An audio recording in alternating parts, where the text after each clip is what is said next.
En el caso de la gripe o sea, el virus de la influenza, ¿sí? Por favor, no se olviden de la clínica. La clínica es inespecífica. Cuando hablamos de temas virales, esto ya lo hemos tocado mucho en la parte de cuando hablamos de los temas. La clínica siempre es en específica, ¿ok? Siempre varía, siempre no es contundente como en otro tipo de enfermedades. Entonces, aquí lo que pesa mucho es la epidemiología y el laboratorio. Entonces, nunca se olviden, por favor, de eso. En la cuestión del virus de la influenza, ¿qué datos epidemiológicos me puede guiar a pensar en un cuadro de influenza? Generalmente, la clínica es esta, la típica: fiebre, escalofríos, cefalia, mialgia, malestar, tos seca, faringitis o dinofagia, irritación de ojos. Lo que les decía, si el paciente presenta faringitis o dinofagia, puede ser a causa de influenza también. Pero entonces hay que tener mucho cuidado ahí, porque esta es una causa, es una sintomatología muy general. Cuando realmente me puedo ir orientando, cuando empieza a pesar la epidemiología, hay brote de influenza en el área, algo tiene que haber para que yo piense en influenza. Generalmente la causa más común, la mayoría de nosotros que nos hemos enfermado en este tiempo, estoy casi seguro que era influenza, ¿no? Por la manera de transmisión y la forma como se manifestaba. La clínica es inespecífica, pero la epidemiología te ayuda un poquito más. Eh, lo que sí les voy a rogar que no se les olvide es los laboratorios de los virus, ¿sí? Creo que la doctora les ha hablado una y otra vez de los laboratorios de virus, que no se les puede olvidar. Hay pruebas directas y hay pruebas indirectas, ¿sí? Las pruebas directas, ustedes buscan el ADN del virus o ARN del virus. Las pruebas indirectas, ustedes buscan los anticuerpos del virus, ¿sí? Y para eso hay criterios. ¿Se acuerdan? A ver, PCR, PCR es una prueba directa, busca ADN del virus. ELISA es una prueba indirecta y busca el anticuerpo del virus. En el caso de la influenza, ¿cuánto era el tiempo en el cual yo podía pedir PCR y después cuánto tiempo debería ya pedir ELISA? No me sirve la PCR. ¿Se acuerdan de eso?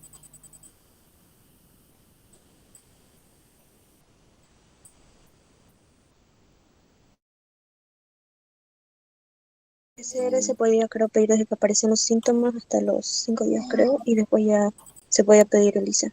Exactamente. Eso que se les queda ahorita a todos en la cabeza.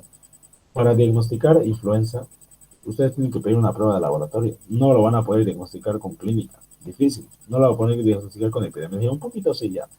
Pero si quieren realmente decir, ah, no, este paciente tiene influenza, tienen que utilizar una prueba de laboratorio. Ahora, ahí está el paradigma, por así decirlo, que ustedes no pueden pedir cualquier prueba de laboratorio. Tienen que identificar en qué tiempo de evolución está el paciente. ¿Por qué?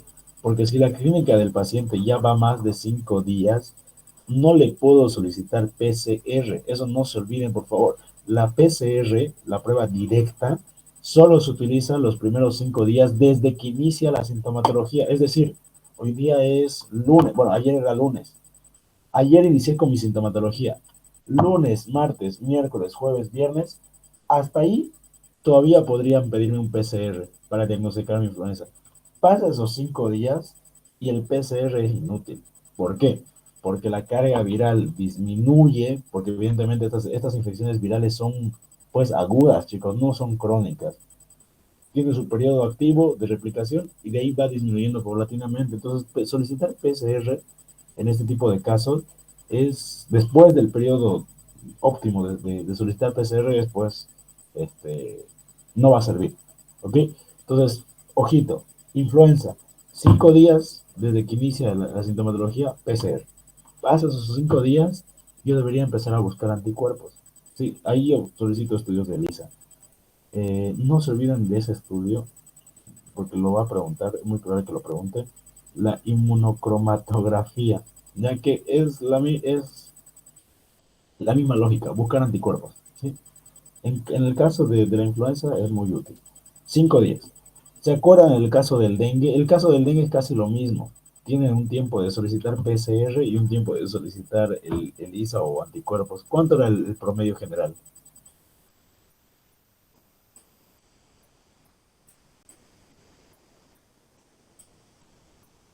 ¿Alguien se acuerda?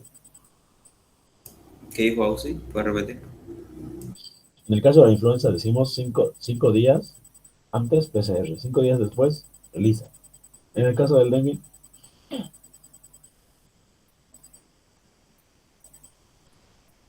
Antígeno NS1 desde el comienzo, yo creo, ¿no? y PCR no. Claro, pues también. Pero ¿cuánto es el tiempo, digamos? ¿Todo el tiempo le vas a poder pedir NS1? Creo que es cuando ya empieza a aparecer el sarpullido. ¿No eran Después de los 14 5 o días? 6 días. Va por ahí, chicos. 7 días. Sí, 7 días. Listo, 7 días. O, Grande, Camila. o podrían tomar los 7 días, lo mismo. Previo a los 7 días le solicito PCR o también le puedo solicitar el NS1. No se olviden, por favor, de ese antígeno, ¿ya?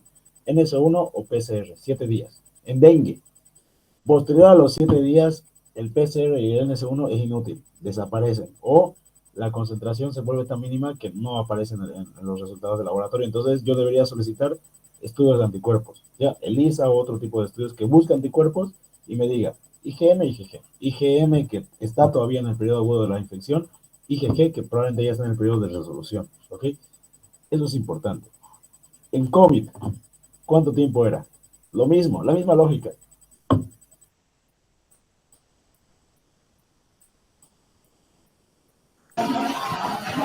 7 días igual.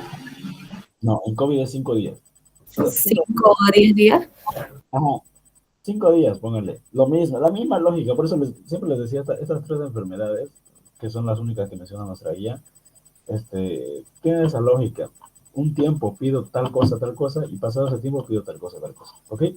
Eso quería que se acuerden ahorita, antes de que hablemos de otras cosas del tema, ¿sí?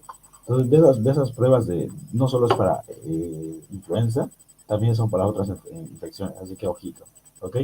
Entonces, diagnóstico directo en los primeros 5 días. Posterior a los 5 días no me sirven los diagnósticos directos, tengo que buscar los diagnósticos indirectos por anticuerpos. Inmunofluorescencia, test de lisa, otra cosa, ¿ok?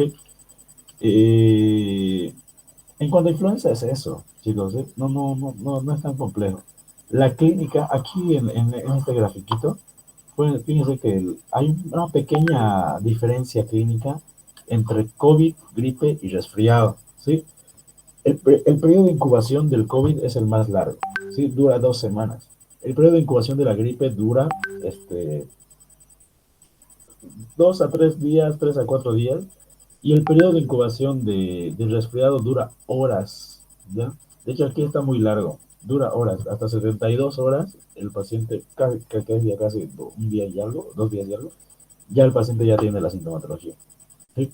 Entonces, obviamente la diferencia epidemiológica es en el periodo de incubación, aunque uno no puede saber cuándo está incubando el paciente realmente. Ahora, la manifestación de los síntomas, eso sí es diferente. La gripe siempre es abrupta, siempre es súbita. Generalmente, no es un criterio determinante, pero generalmente la gripe aparece así. Vos ahorita estás bien y a los 2 segundos te sentís horriblemente, de la nada. Eso es una aparición abrupta. En cambio, el COVID y el resfriado van paulatinamente. Cuando uno se quiere resfriar, primero dice, ay no, como que, no sé, le empieza a molestar la garganta, como que un poquito le duele la cabeza, pero nada abrupto. Cuando la gripe aparece, aparece todo de golpe. ¿Ok? La fiebre es muy común en COVID, en gripe, en resfriado no.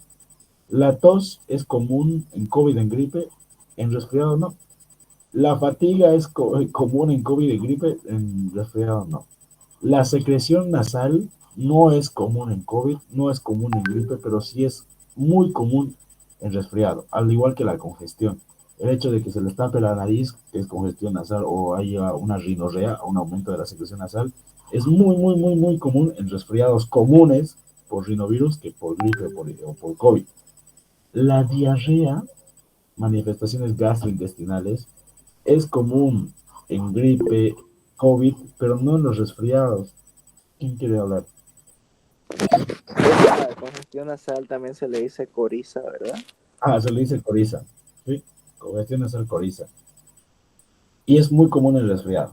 Las diarreas, esta sí es interesante. Las diarreas, manifestaciones gastrointestinales, al igual que náuseas y vómitos, en gripe y en COVID pueden aparecer, pero en resfriado no deberían aparecer, es raro. ¿Ok? Dolores del cuerpo producen más que todo la gripe. El resfriado no. De hecho, el resfriado solo es la molestia acá. Me duele un poquito la cabeza, siento que la coriza nasal, el tapado así de mis narices, siento que me chorrea el moco vulgarmente hablando, ¿no? Eso es el resfriado común. No afecta acá, pero en cambio el COVID es un poco más sistémico, la gripe igual, entonces tiene otras manifestaciones extra, ¿ok? Entonces, eso quiero que diferencie muy bien de un resfriado normal a de una influenza. Entonces, clínicamente a pesar de que la clínica es un poco inespecífica, tiene sus ciertas cositas que a ustedes les puede ayudar a orientarse un poquito más a alguna o la otra. Pero obviamente les ayuda muchísimo si el caso de influenza, por así decirlo, tuviera epidemiología, digamos. Les ayudaría todavía más a entender qué está pasando. En el caso del COVID, por ejemplo, a ver si me dan chance de abrir el documento del COVID.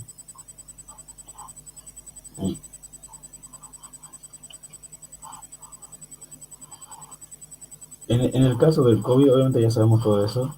El COVID tiene una evolución muy interesante, que eso sí es una pregunta en el práctico, y no se lo olvida, por favor. El COVID tiene fases clínicas de la enfermedad. ¿Ya? Tiene tres fases. Tiene una fase de infección temprana o inicial, tiene una fase pulmonar cuando ya afecta inflama el parénquima pulmonar y tiene una fase hiperinflamatoria o también llamada de coagulopatía, inflamación. ¿Sí? Eso es lo que ustedes se tienen que acordar para su examen. Probablemente, no sé si va a entrar COVID, pero si va a entrar de esa forma. ¿Ok? Tienen que diferenciar cuáles son las manifestaciones del periodo inicial. El periodo inicial son las manifestaciones prodrómicas. Todo lo que se puede confundir con gripe, con resfriado, ahí está. Puede haber una ligera fiebre, puede haber tos seca, puede haber una leve diarrea en algunos pacientes, puede haber cefalea, ¿ok? Pero nada específico. Cuando empieza a afectar el parénquima pulmonar, porque el COVID afecta principalmente el parénquima pulmonar, ahí se empiezan las manifestaciones pulmonares, ¿sí? El paciente ya no va a ser solo la clínica prodrómica, sino va a tener disnea, que eso ya no es característico ni de la gripe, ni de ni mucho menos del resfriado, eso es del COVID netamente, porque está afectando pulmón.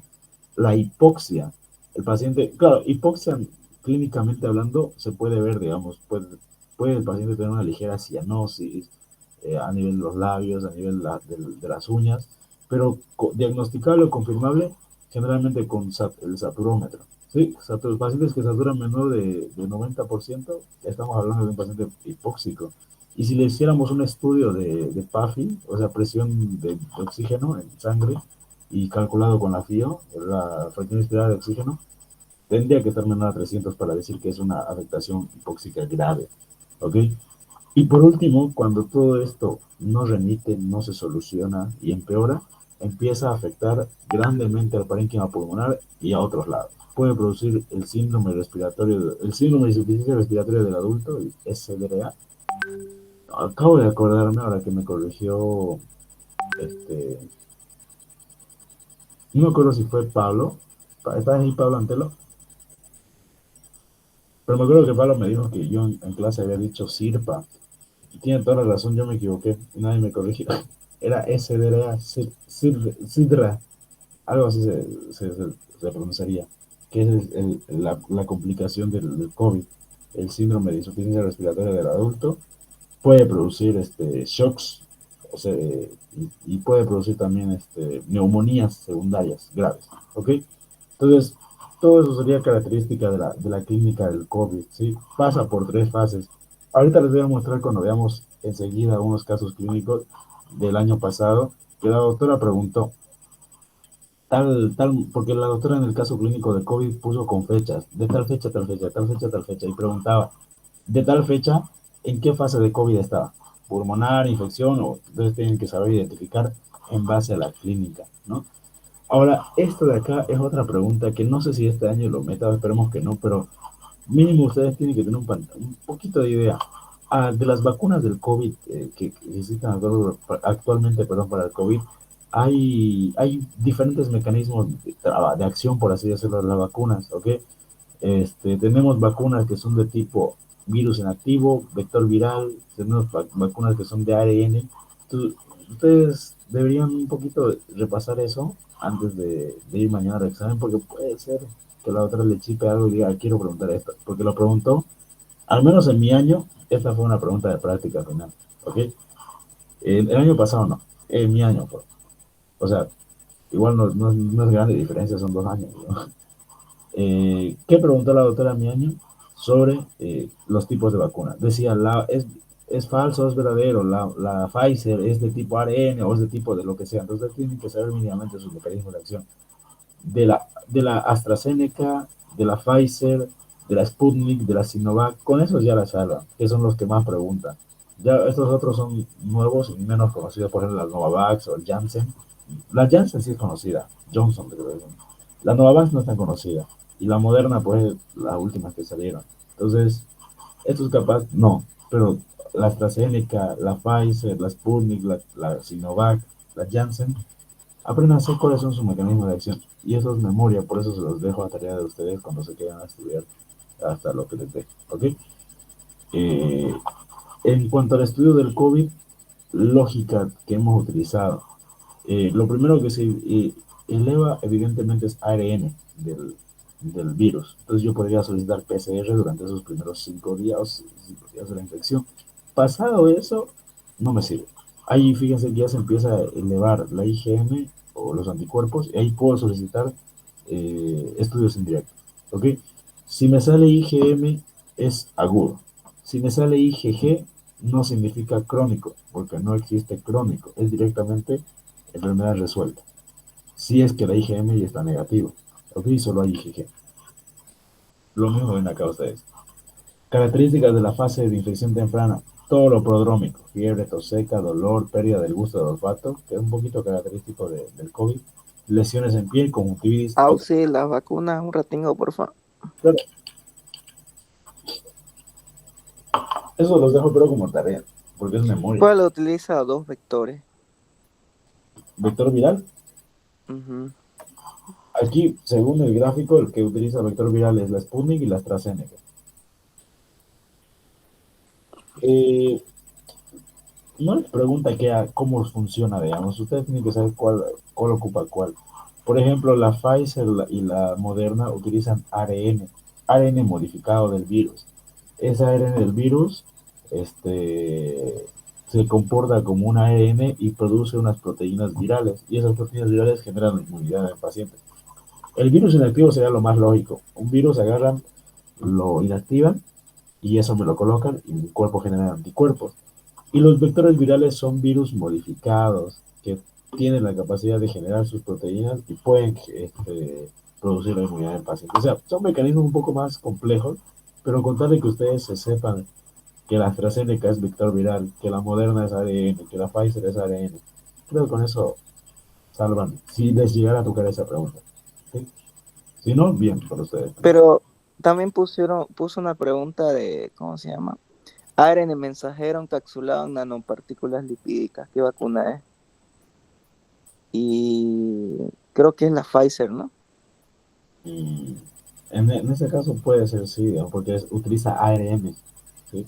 ARN encapsulado con lo que tú verás sigue siendo ARN. Entonces, el gráfico nos habla de Pfizer y de la Moderna. Entonces, si no hay Moderna o Pfizer con opciones, tiene que ser alguna de las dos, sí o sí. ¿Ok? Por mí, Gracias. y este grafiquito por último. Es sencillo. PCR positiva está en la fase de incubación. PCR positiva con presencia de alguno de los anticuerpos puede que esté en la fase inicial de la infección. Si solo hay IgM está en la fase, por así decirlo, segunda fase. Si solo hay IgG, la infección es pasada. Si hay IgM, IgG, está en la tercera fase. O sea, no hablamos tanto de fases, ¿no? Hablamos más que todo de tiempo. Porque primera fase, segunda fase, tercera fase no hace referencia a algo clínico, sino con más que todo al tiempo que pasó. El periodo inicial de la enfermedad Generalmente la enfermedad del COVID no tiene un tiempo específico de duración, ¿ya? Pero me habla un poquito de cuánto es el tiempo que pasó, o en cuánto tiempo el paciente ya debe tener esa serología. Los primeros 7 días de la infección, el paciente solo debería tener PCR positiva, porque todavía se están armando los anticuerpos. Posterior a esos 7 días, principalmente la IgM es la primera que se eleva, la IgM todavía no debería estar, ahí entra un periodo de 8 a 14 días. Posterior a esos 14 días, la IgG ya debería estar ahí, y puede que haya IgM, entonces no pasa nada. Pero cuando ya solo queda IgG, no tiene un tiempo específico, ya podríamos decir que el paciente tiene infección pasada, tiene inmunidad contra la infección. ¿Ok? Como por ejemplo acá, creo que les había mostrado esta. En este caso el paciente tiene antígeno nasal negativo y serología de anticuerpos básicamente no lo hicieron. Entonces, negativo, pero depende del contexto en el que se lo pidieron. No se olviden que el antígeno nasal sigue la misma lógica. Si no se solicita en el tiempo adecuado, puede ser un falso negativo. Esa lógica no se les olvide, por favor, cuando estamos hablando este, de esas infecciones virales. Ahora en dengue, cositas solo para repasarles las 3 fases de la enfermedad. Sí, fase febril, fase crítica y fase de recuperación. No se les puede olvidar eso, por favor. La fase febril es característicamente por la fiebre, ¿sí? Es una fiebre altísima, repentina, y puede aparecer exantemas cutáneos, ese famosísimo signo de isla de mar rojo. Eso es característica de la fase febril. Puede haber prueba de torniquete positiva. Ahora, la fase crítica es cuando el paciente empieza a tener sintomatologías graves. Puede haber daño en órganos, puede haber shock, puede haber hemorragia. Y en el mejor de los casos, el paciente se recupera. En el peor de los casos, entra en una fase de descompensación. En general, podríamos hablar 3 tipos de dengue. Sí, estas serían las fases de clínicas del dengue, pero es muy diferente hablar de los tipos de dengue, por así decirlo, porque tenemos 3. Tenemos el dengue sin signos de alarma, el dengue con signos de alarma y el dengue severo. ¿Ok? Ustedes, según su caso clínico, tienen que saber dónde están parados. El dengue sin signos de alarma se caracteriza por fiebre. Fiebre y todo lo que le acompaña a esa fiebre. Náuseas, vómitos, esas exantemas, puede haber mialgias, artralgias muy molestas, puede tener petequias a la prueba del torniquete positivo, pero hasta ahí, nada más. Cuando empezamos a hablar de los signos de alarma, y creo que los signos de alarma del dengue son la P más P que puede haber, porque los signos de alarma son dolor abdominal continuo, intenso, vómitos persistentes, acumulación de líquidos, el paciente empieza a edematizarse, sangrado de mucosas, le sangra las encías, le sangra la nariz, le sangra todo lo que le pueda sangrar, letargias, el paciente se siente letárgico, confundido, irritable, tiene hepatomegalia, puede tener esplenomegalia. Y en los laboratorios lo más característico de los signos de alarma son que empieza a tener hematocrito aumentado, o sea, es decir, hemoconcentración y una disminución de las plaquetas, plaquetopenia. Eso requiere una observación estricta, es decir, son dengue con signos de alarma. Ahora, el peor de los casos del dengue es que ese dengue se convierte en un dengue severo. Como hay toda esta por así decirlo, etapa previa, ya directamente el paciente entra en lo grave, entra en shock por escape de plasma, es un shock de tipo distributivo, no es shock hipovolémico por si acaso, es de tipo distributivo, puede ser sangrado en muchos órganos, y ese sangrado recién va a entrar en shock hipovolémico. La primera causa de shock es el tipo distributivo, porque el plasma se extravasa y produce shock. Y aparte la plaquetopenia produce hemorragias. Y después, recién entramos en shock hipovolémico por pérdida de sangre. Pero la causa principal es por una mala distribución debido al escape o fuga del líquido al intersticio. Hay daño en órganos, todo se altera. Transaminasas, puede haber alteraciones de la bioquímica cardíaca, neurológica, todo se altera, el paciente entra en una falla multiorgánica y fallece. ¿Ok? Eh, Estas 3 tipos o fases del dengue, importante que ustedes lo sepan identificar en su caso clínico. Por ahí les pregunta qué tipo de dengue. Dengue con signos, dengue sin signos, dengue severo, ¿qué es? ¿Ok? Eso es clave. Y si en inciso pone dengue hemorrágico, nada que ver entonces. Dengue hemorrágico está totalmente incorrecto. Ok, No utilizamos ya el término dengue hemorrágico. No hay. ¿Ok? Es dengue con signos de alarma, sin signos de alarma y severo. El dengue con signos de alarma podría llamarse el antiguo dengue hemorrágico, pero ya no hay ese término, Jair. gracias. No utilicen ninguno, se les ocurre utilizar el término dengue hemorrágico, pero la otra lo sublimina. Que no hay dengue hemorrágico, es dengue sin, con y severo. Ahora, en base a eso, puede ser que les meta este cuadrito de acá, que son los manejos del paciente. El dengue, ustedes saben que se trata, ¿no? A veces en casa, a veces en el hospital internado. Depende mucho de qué tipo de dengue estemos manejando en el paciente.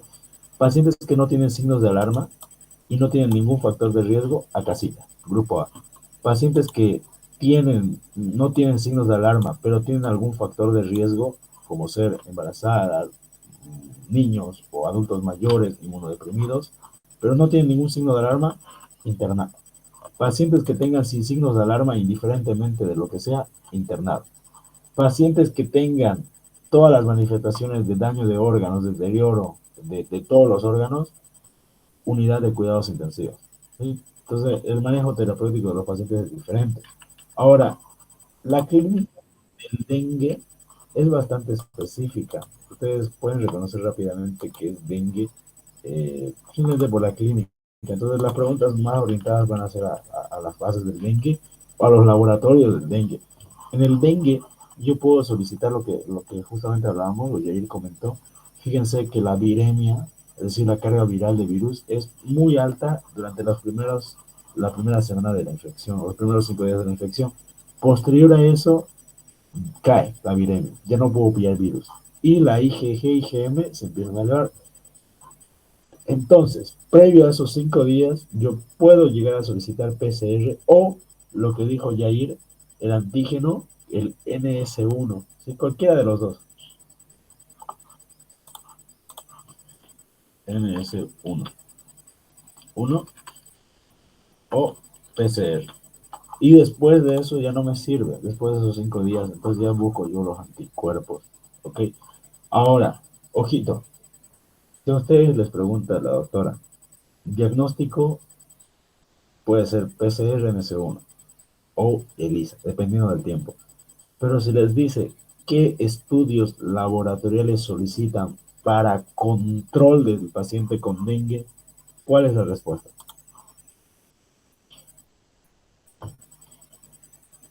Hematocrito y conteo Plaqueta. de plaquetas.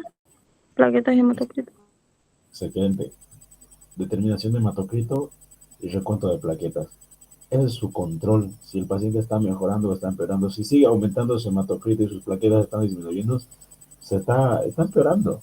Y si sus plaquetas ya se están normalizando y su hematocrito volviendo a disminuir a lo normal, está mejorando. Entonces, como control, ojito con la palabra control o seguimiento de nuestro paciente con dengue, tenemos que ver su hematocrito y sus plaquetas. ¿Ok? Y como diagnóstico, ahí pedimos PCR en ese 1 previos a esos 5 días o ELISA posterior a esos 5 días. Ya no vayan a confundir diagnóstico con control. No es lo mismo. ¿Ok? Algo muy similar pasa, y ese va a ser creo el último tema que vamos a tocar antes de ver los exámenes, que es algo muy similar pasa con el virus del VIH. VIH. Deme chance, voy a buscar la diapo. Y después aprovecho en tomar agua.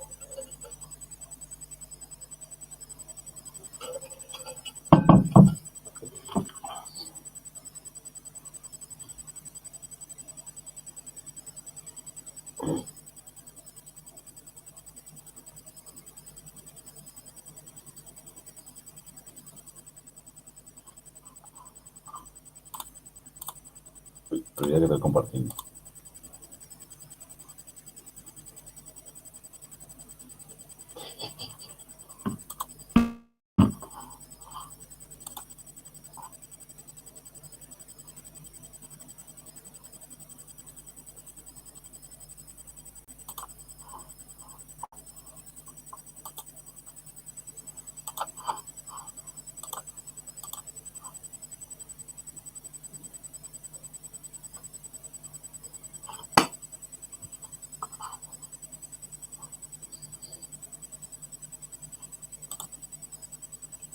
Ya, lo que les decía, que esto de los estudios de control y de seguimiento me recuerda mucho a lo que es VIH, que va a ser el último tema, el último de lo que vamos a tocar, antes de ver la pregunta.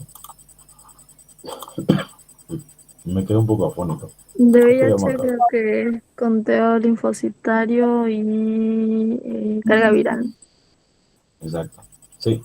Diagnóstico de VIH. Ahí está la parte más fregada. ¿Cómo diagnostican VIH en un paciente?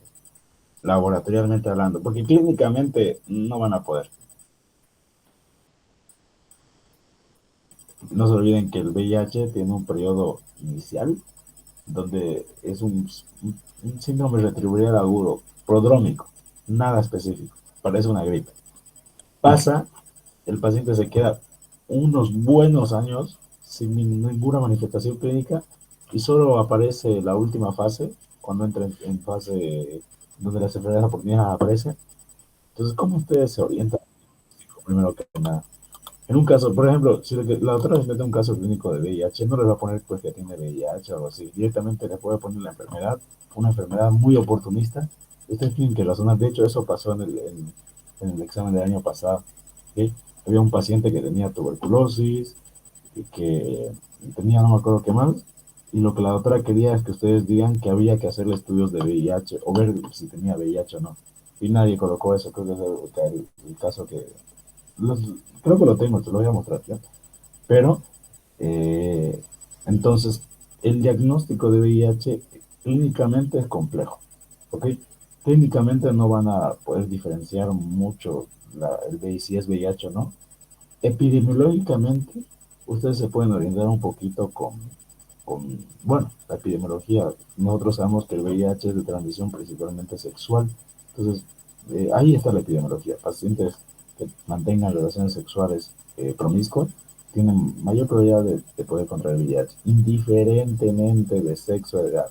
Si tienen relaciones sexuales de riesgo, con mucha seguridad puede contraer VIH. ¿Ok? Pero, ¿cómo diagnosticamos laboratorialmente VIH si sospechamos? ¿Quién me puede decir? Depende de la fase que se encuentra, si en la infección aguda, antígeno pre-24 y PCR, si en la fase de latencia, ELISA. Ya. Puede ser Mm, ELISA y monocromatografía también, las pruebas de cassette, mm, descarte. Eso me genera un poco de curiosidad lo que dijiste, Jair. Depende del tiempo. Por ejemplo, si tu paciente estaría en la fase de enfermedades oportunistas, ¿cómo haríamos el diagnóstico? Claro, la pregunta es para todos, pero quisiera que me ayudes a razonar. Ya si está en la fase yendo así, pues ya sería pronóstico nomás. No, pero queremos diagnosticar VIH. Todavía no sabemos si tiene VIH o no.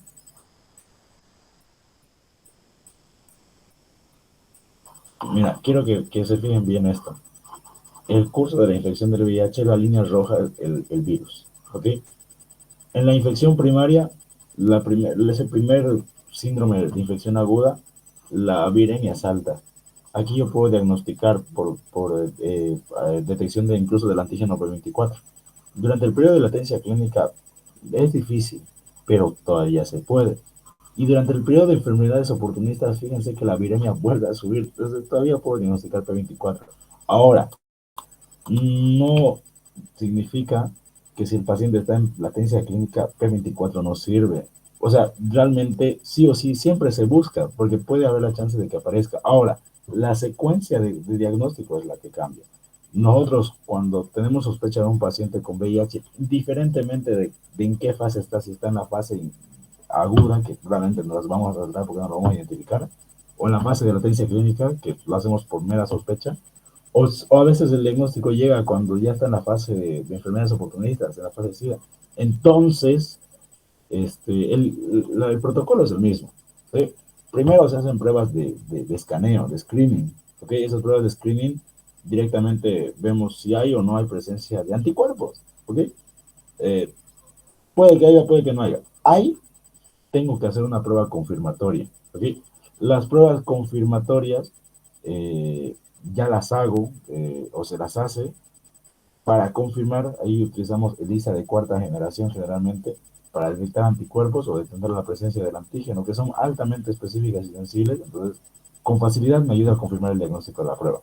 Ahora, hay algunos estudios extras, como los inmunoensayos, pero eso no va a entrar en su examen, probablemente porque la doctora nunca lo habló, que también te ayuda a diferenciar qué tipo de VIH es, porque hay dos tipos de VIH, el VIH tipo 1 y el VIH tipo 2, ¿ok? Pero el protocolo normal es una prueba de screening. Sale positiva la prueba de screening, una prueba confirmatoria. Sale positiva la prueba confirmatoria, tu paciente tiene VIH. Otro caso, prueba de screening. Sale negativa la prueba de screening, puedo pedirle otra prueba de screening en otro tiempo. Sale negativa, entonces tu paciente no tiene VIH. No se olviden que también hay riesgos de un periodo ventana que yo me pueda estar comiendo mientras le hago una prueba de screening. ¿Qué significa eso? El periodo ventana es un periodo donde el paciente no tiene, por así decirlo, rastro inmunológico. No hay anticuerpos, no hay nada. Entonces, pero tiene la infección. El paciente tiene el virus, está replicando. En ese momento le pedí el estudio, no me va a salir negativo. Y yo digo, el paciente no tiene nada. Puedo hacer un periodo ventana. Entonces hay que tener mucho cuidado con eso. Aquí se me fue. Les repito, prueba de screening, sale positiva, prueba confirmatoria, sale positiva, tu paciente tiene VIH. ¿Ok? Y de ahí lo único que haces es el control. ¿Sí? El control se hace midiendo carga viral y midiendo recuento de TCD4. ¿Ok? Ese es el manejo, por así decirlo, de VIH. Así simplificado, obviamente es más complejo. No es solo eso. Ahora no sé si estoy compartiendo. Sí, estoy compartiendo. Pues, aquí, diagnóstico las pruebas de screening, rápidas. ¿Sí? De sale positiva, tengo que hacer una prueba confirmatoria. Aquí se ve mejor el flujo de diagnóstico de VIH. Fíjense que después de la exposición, que predomina es el virus del ADN o del virus, el ADN del virus, perdón. También predomina el antígeno P24. Entonces, en este tiempo es muy probable que yo pueda solicitar una ELISA como diagnóstico, ¿sí? Porque va a ser muy sensible. Las otras ELISAs no tienen la misma potencia. Siempre se prefiere una ELISA de cuarta generación. Lo que les quería mostrar acá, como seguimiento inmunológico, como control, carga viral y recuento de TCD4. La carga viral capaz no es necesario que ustedes se lo sepan, el valor, pero del recuento de linfocitos sí, ¿sí? Tenemos tres tipos de categoría clínica según el recuento de linfocitos. Tenemos categoría 1 cuando el paciente tiene más de 500 linfocitos. Categoría 2 cuando el paciente tiene 200 a 500. Categoría 3 cuando el paciente tiene menor a 200. De hecho, cuando el paciente tiene menor a 200 linfocitos, estamos hablando de una fase SIDA. Y ahí acompañamos de las categorías clínicas.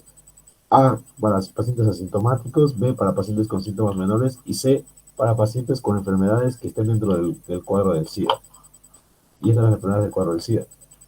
Otra cosita que me estaba comiendo, esto de acá es una pregunta, o suelen ser preguntas con respecto a VIH, ¿sí? ¿Cuáles son las enfermedades oportunistas más comunes en los pacientes? Corioretinitis, una enfermedad del ojo, causada sí o sí por citomegalovirus. En un paciente con VIH, que de repente, o no, tal vez ni sabemos que tiene VIH, pero un paciente que empieza a tener corioretinitis y no podemos pillar la causa, y después pillamos que era un citomegalovirus, tenemos que empezar en VIH, porque es una enfermedad oportunista muy probable en pacientes con VIH. A nivel cerebral, es muy probable que haya toxoplasma, puede que se diseminen los criptococos, puede ser que la tuberculosis se disemine al cerebro cuando el paciente tiene VIH, porque son oportunistas, no se olviden. A nivel de los pulmones, las neumonías recurrentes son muy comunes. El paciente con SIDA tiene neumonías todo el tiempo. Se cura de una, sale una, entra otra, sale una, entra otra. Ahora, las causas menos comunes, pero las causas oportunistas más comunes en un paciente con SIDA, VIH, es el neumocitis girovechi, con nombre y apellido, neumocitis girovechi. Y la tuberculosis, de hecho yo les había dicho, me acuerdo que cuando ustedes vean un caso clínico, o tal vez en la vida real, un paciente con tuberculosis diagnosticada, tiene diagnóstico de tuberculosis, dense la molestia de verificar si tiene o no tiene VIH, ¿ok? Porque generalmente la tuberculosis y la VIH son como novios, van de la mano, ¿ok? Infecciones intestinales por VIH, las diarreas crónicas principalmente por criptosporidios, ¿ya? La criptosporidiasis.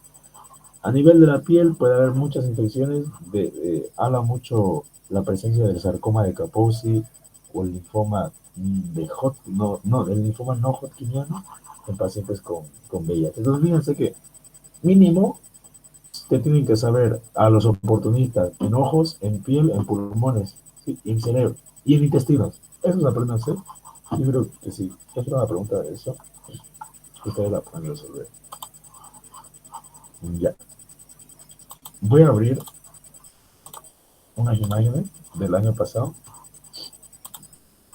y ustedes me van a ayudar. ¿Ok? Porque ya mi voz se está apagando.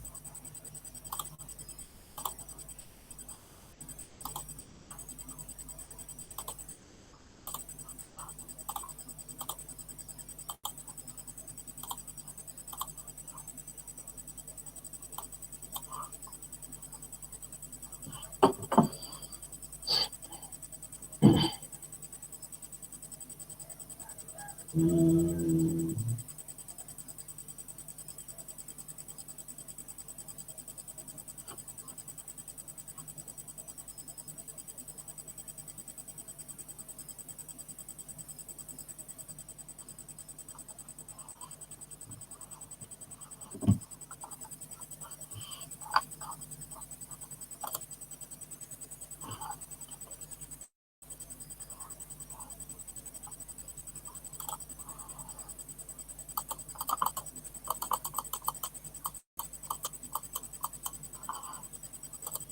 ya, les voy a compartir pantalla.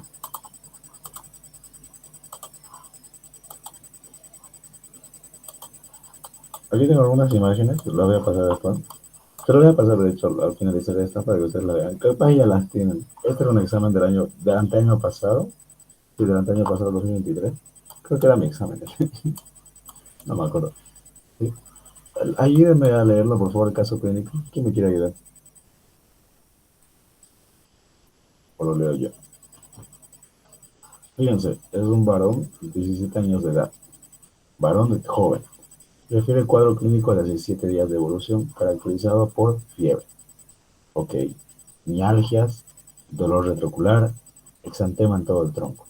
El cuadro empeora con dolor abdominal intenso, gingivorragia, y a la palpación se reporta hepatomegalia.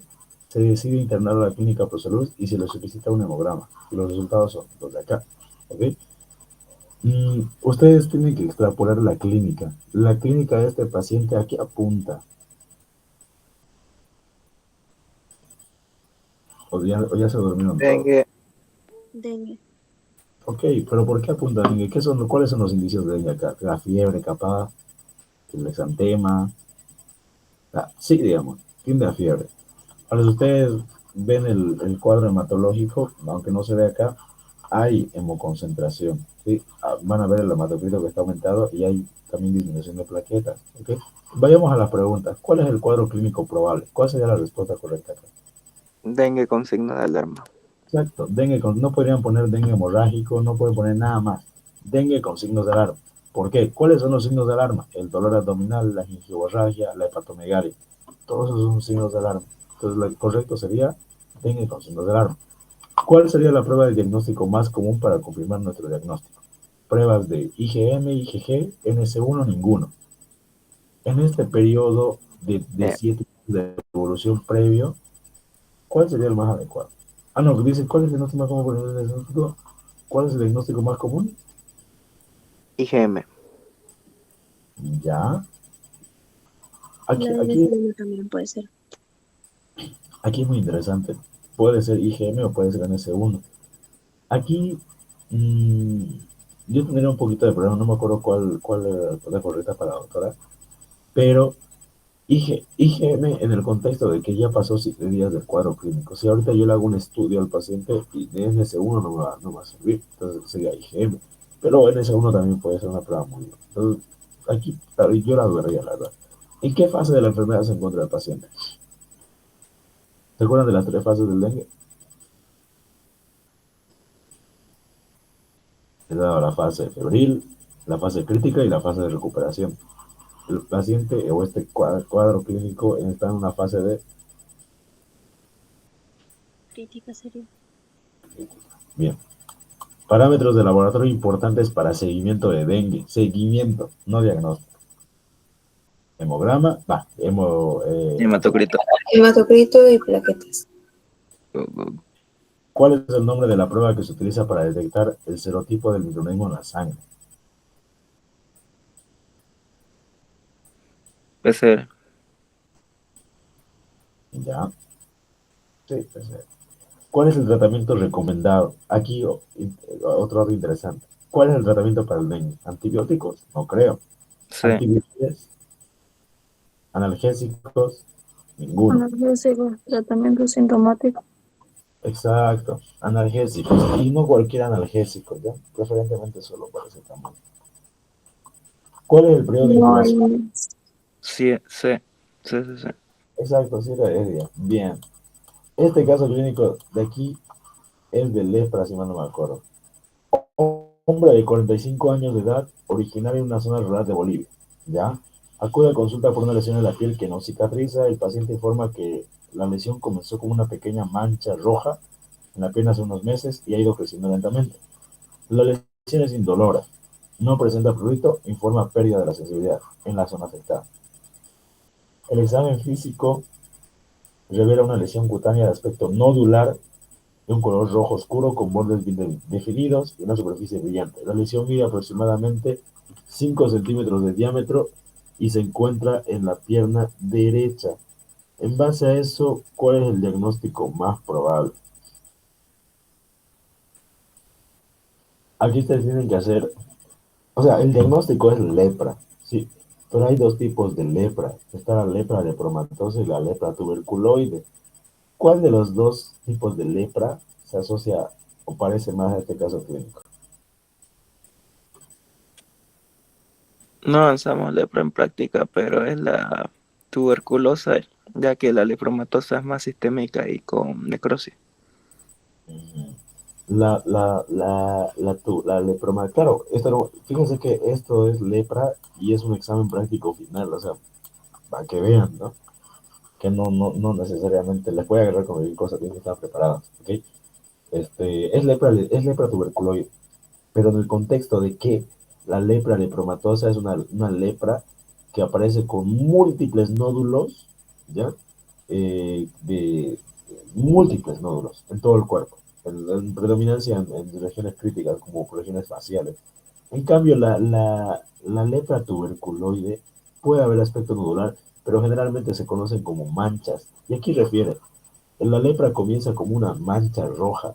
Sí, son manchas hipoestésicas, hipocrómicas en algunos casos, que no presentan dolor, no presentan prurito, pero no tiene sensibilidad, son zonas anestésicas del paciente o hipoestésicas del paciente. Entonces, el diagnóstico es lepra tuberculoide, en base a la teoría de lo que ustedes ya avanzaron. El periodo de incubación de la enfermedad, ¿cuánto tiempo es? Evidentemente no es 1 o 2 días, tampoco es 2 a 4 semanas. La lepra es una enfermedad crónica, aproximadamente hasta 5 años está la tuberculosis, y de hecho la lepromatosa incluso más. ¿Cuál es el signo clínico más común en lepra en general? Bueno, supongo que en el lepra tuberculoide, porque no se olviden que si la pregunta uno estaba alto, o todo estaba alto la otra. ¿Okay? En el caso de la lepra tuberculoide, generalmente las lesiones, puede ser las lesiones cutáneas nodulares o puede ser ninguna. Sí, no estoy seguro. Habría que repasar lepra esa parte. ¿Por qué les digo? La lepra lepromatosa es nodular. ¿Sí? En cambio, la lepra tuberculoide es de aspecto macular. Y eso nunca me olvido yo. En este caso, porque hay presencia de nódulos, podría dar una lesión cutánea nodular, porque no aplica. Yo podría lesión cutánea macular, porque es característica de la tuberculoide, porque la lepra lepromatosa es nodular. Lesiones cutáneas postuladas no tienen nada que ver, ni vesiculosas. Yo, personalmente, pondría cutánea macular. De hecho, este fue mi examen. No me acuerdo, no sé qué chido. ¿Cuál es el objetivo del tratamiento con antibacterianos? Evidentemente, no alivia los síntomas, no erradica la infección al 100%. Es más que todo, ¿cuál es el objetivo de los antibacterianos en la lepra? Porque no erradica la infección.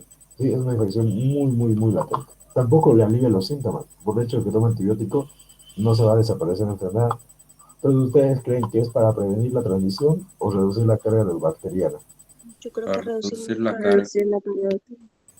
Principalmente, al reducir la carga bacteriana también vamos a evitar que se transmita más, ¿no? No se olviden de eso tampoco. ¿Y cuál es la muestra y método de diagnóstico más preciso para la lepra?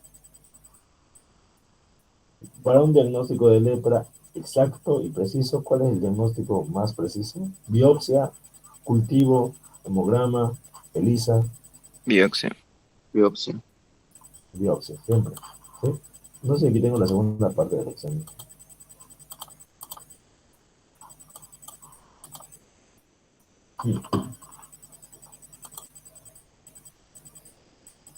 La tercera parcial. Son máculas papulosas la lepra tuberculoidea. Son máculas principalmente, no son nodulares. Los nódulos son de lepramatosa.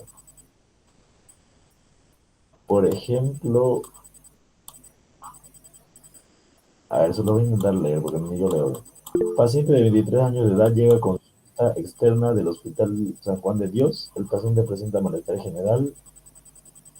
Le muestra al doctor unas lesiones maculopustulosas en todo el cuerpo. No, la verdad no puedo leer. ¿Alguien quería hablar? Específicamente en las manos, en la región plantar, ¿qué se dice? ¿Eso dice? Algo así. Palmar, Creo. mira, uy, lo Sí. cambié. Plantar, el paciente refiere hace 3 meses llegar de un viaje de Cancún y repentinamente 3 semanas. También refiere anteriormente hace 3 semanas, presenta los síntomas maculares. No entiendo cómo le leen a eso, yo no puedo.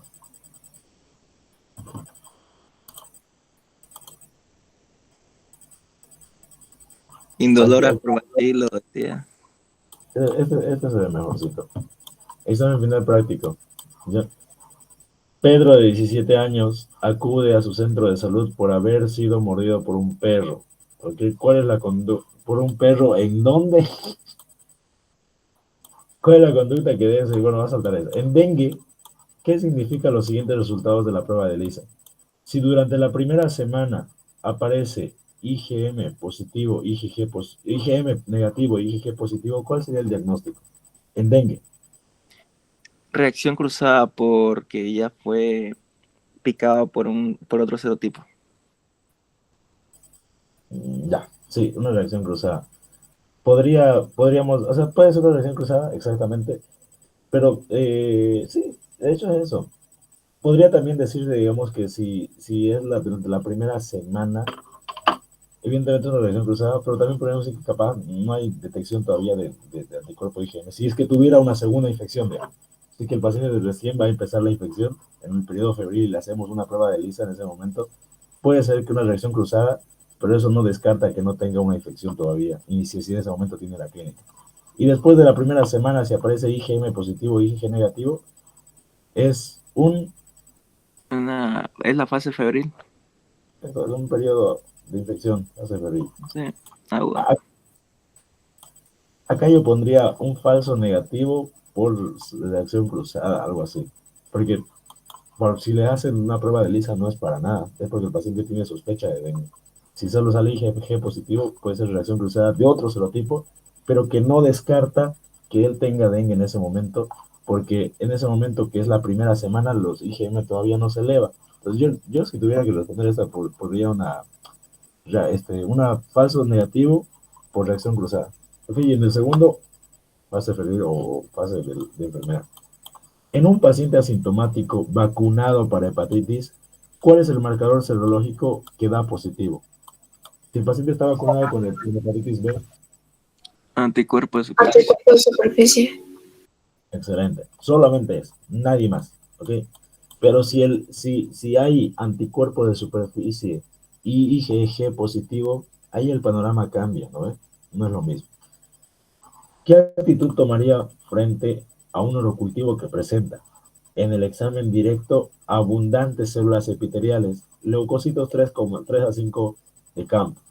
Hay desarrollo de la E. coli, pero con reciente recuento de colonias de 4.000 por ml de muestra. ¿Cuál sería la...? Contaminación fecal. Claro, aquí dice contaminación no sé qué. Dice vaginal, pero también Mm, puede ser. Cuando hay abundantes células epiteliales, evidentemente es contaminación. Eso es algo evidente, ¿sí? Yo diría contaminación vaginal, ¿sí? En el caso de las secreciones vaginales, hay un montón de células epiteliales desprendidas. Lo más común o lógico pensar una contaminación vaginal en el caso de que la muestra sea de una mujer. Contaminación vaginal. Eso me explicaría por qué hay tantas células epiteliales. Contaminación fecal no explicaría la presencia de tantas células epiteliales. La contaminación vaginal sí. ¿Ok? Paciente mujer de 25 años que presenta una secreción vaginal espumosa, maloliente, abundante, amarilla. Usted sospecha en una ITS producida Trichomona. Trichomona vaginalis. por las características de la secreción, chicos. La secreción espumosa, amarilla, pero más que todo espumosa, hace sospechar en tricomona. ¿Ok? En la anterior pregunta, ¿qué análisis solicitaría para confirmar el diagnóstico para trichomona?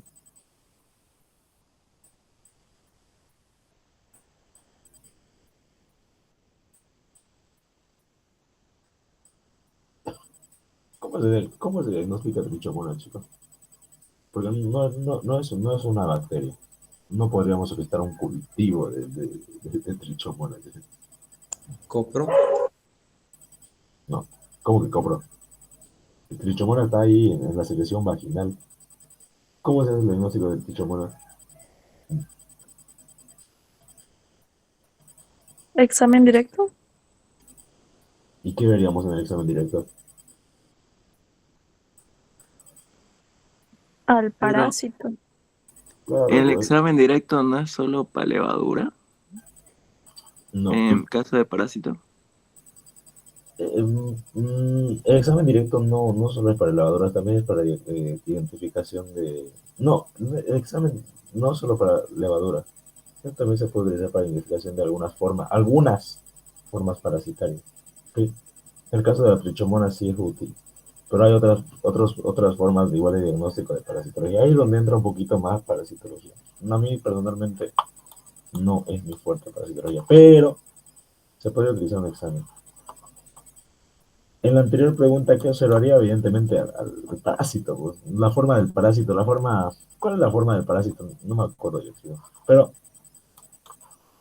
¿cuál es Es la forma solo del vegetativa, no forma quiste, la Por trichomona. eso. Es una, no es por eso, es Mm, ovalada y tiene una membrana ondulante. Hay que claro. observar la Eso, membrana ondulante y, con un eso se, flagelo posterior. y eso se observaría en el examen directo, obviamente. No sé, si es que hubiera la presencia de trichomona. Se ve la trichomona moviéndose. Eso me acuerdo que la doctora, al menos la doctora Chele habló un poquito una vez. Sí, que se observaría en el examen directo a la trichomona moviéndose. ¿Sí? Porque es un parásito móvil. ¿Sí? Pero no sería cultivo, porque no es una bacteria. ¿Ok? Es un paciente de 5 años de edad, presenta ictericia acolia. Epidemiológicamente es un niño.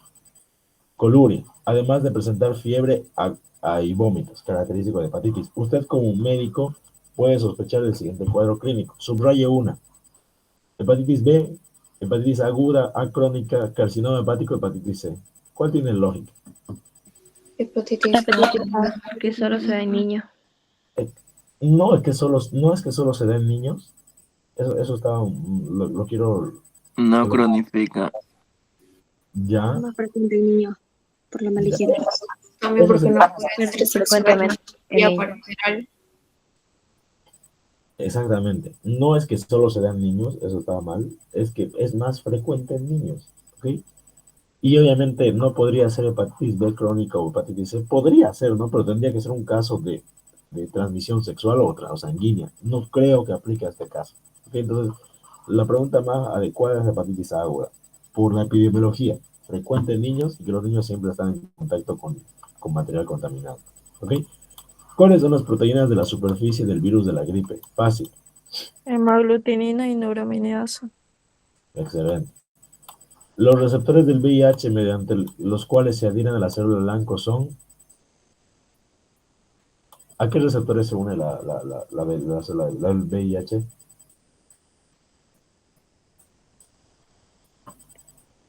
EP 120 y 41. No. Mm, Linfocito. A los linfocitos, pero los linfocitos no son receptores.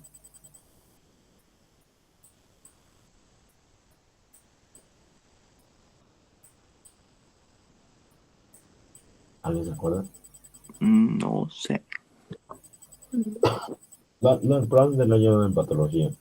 No se olviden que los VIH o el VIH busca específicamente a los receptores TCD4 y coayudados con los cofactores CXR5 y el otro que era CXR4, algo así. No me acuerdo el nombre exacto, pero busca TCD4 y coayuda con el CXR5 y CXR4, si mal no estoy, así se llama. Sí, esos serían los receptores que busca el VIH, TCD4. Y de ahí se agarra con los cofactores. Complete. En una sepsis, ¿qué análisis solicitaríamos? Hemocultivo. hemocultivo, Una pilonefritis. urocultivo Una disentería basilar. o procultivo. Coprocultivo. No se equivocan en eso. Paciente de 11 años con clínica de diarrea acuosa los primeros días de la enfermedad. ¿Ya? Luego, con el pasar de los días, evoluciona con síntomas que incluyen fiebre, malestar general y la diarrea se convierte en disentérica. Por las manifestaciones clínicas sospecharía de la siguiente bacteria. ¿Cuál y por qué? Primero inició con un cuadro acuoso y después se fue a un cuadro disentérico. Hay una bacteria que tiene esas características y me olvidé comentar. Shigella, ¿Cómo? la shigelosis. Ya. Para los que no se acuerdan en teoría, yo sé que la otra se los ha debido decir, la Shigella es una bacteria invasiva. Sí, correcto. Pero los primeros días de la enfermedad aparentemente actúa como una acuosa y posteriormente produce disentería. ¿Ok? Si bien la Shigella está en el cuadro de las disentéricas, tiene un pequeño periodo en que parece una acuosa. Entonces, primero es acuosa y después se transforma en disentérica, básicamente. Pero la respuesta correcta es Shigella. Paciente, Una pregunta. dime. En pielonefritis no sería hemocultivo, ya que ya está en la sangre y todo eso. No, pielonefritis sería todavía urocultivo. Ay, O sea, si bien la pielonefritis deriva a sepsis, es correcto, Jair, todavía no tendrías por qué, digamos, hacer un hemocultivo. No va a salir nada. Hemocultivo lo harías, digamos, cuando tiene pielonefritis y empieza con la síntoma de la sepsis, ¿no? Toda la sintomatología de sepsis. Ahí dirías, pucha, creo que hizo sepsis y hemocultivo. ¿Ok? Pero todavía no. En pielonefritis el hemocultivo todavía tiene importancia. Paciente de 85 años sufre infarto. Es internado en UTI y a la semana presenta tos y secreción bronquial de fiebre de 40. Se solicita cultivo de secreción bronquial y aparece una Escherichia coli BLE. Usted iniciaría tratamiento empírico con cefotaxima, ceftriaxona, cefepime, meropenem, amoxicilina, ninguno. ¿Y por qué?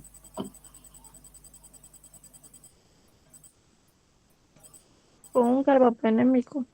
Cefepime, porque es de cuarta generación y la BLE solo hasta tercera. Ya, un buen criterio puede ser.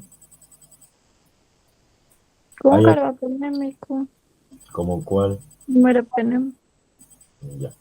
Lo que nos dice sobre el BLE es que si bien es hasta la tercera generación resistente, para el tratamiento de BLE se prefiere utilizar carbapenémicos, ¿ya? Pues ahí está imipenem, meropenem, doripenem, ertapenem, en este caso meropenem, o se puede utilizar un beta-lactámico asociado a inhibidor de beta-lactamasa, es decir, amoxicilina clavulánico, piperacilina tazobactam. Esos tipos de antibióticos se puede utilizar en una BLE. No se olviden, ¿ya? Carbapenémicos o beta-lactámicos con su inhibidor de beta-lactamasa, ¿sí? Eso sería lo que uno utilizaría en un caso de Escherichia, o no de Escherichia, sino de BLE, ¿sí? Y abajo dice, cite dos antibióticos que sean beta-lactámicos con inhibidores de beta-lactamasas. Fácil.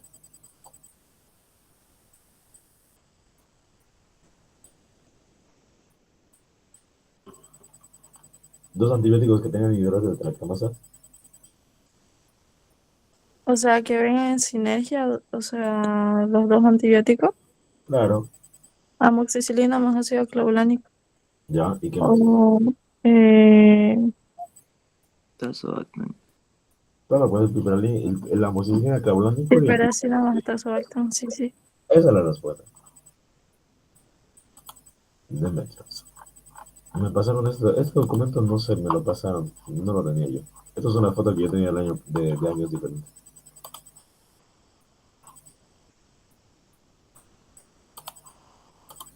Ahora me chance.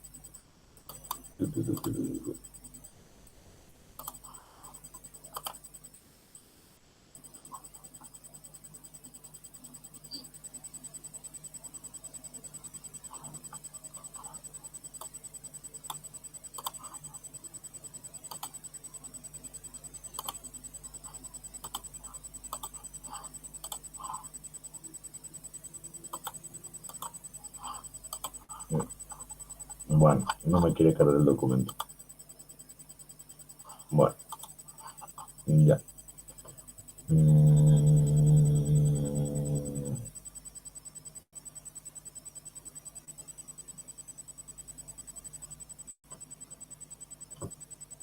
Yo creo que para mañana le deben dar un poquito de prioridad a esos puntos críticos del examen.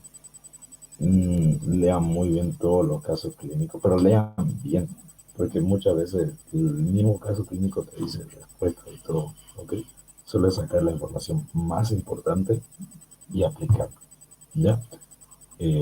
No pillé, ahora, podríamos ver este más cerca, y ya después de ahí los dejo que estudien, o repasen antibióticos, repasen mecanismos de acción, eso entra, quieran o no quieran, entra. Veamos hasta ahí. Bueno, aunque esto está respondido, pero intentemos ver si hay algún error. Por ahí algún error, ¿no?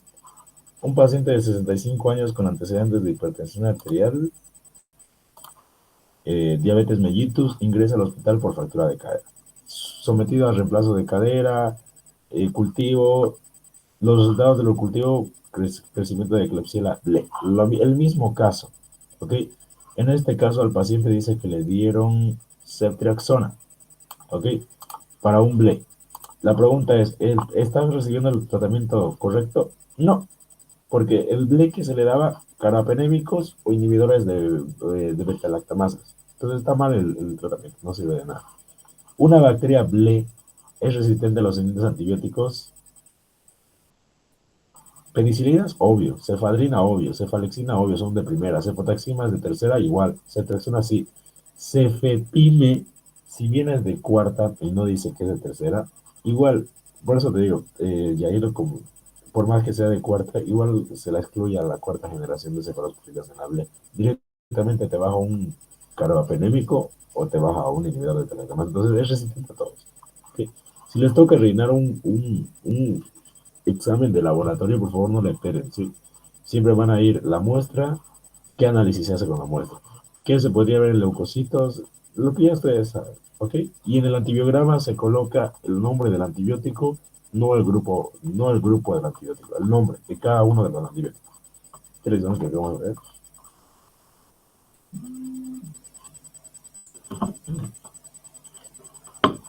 Ahora aquí tengo uno.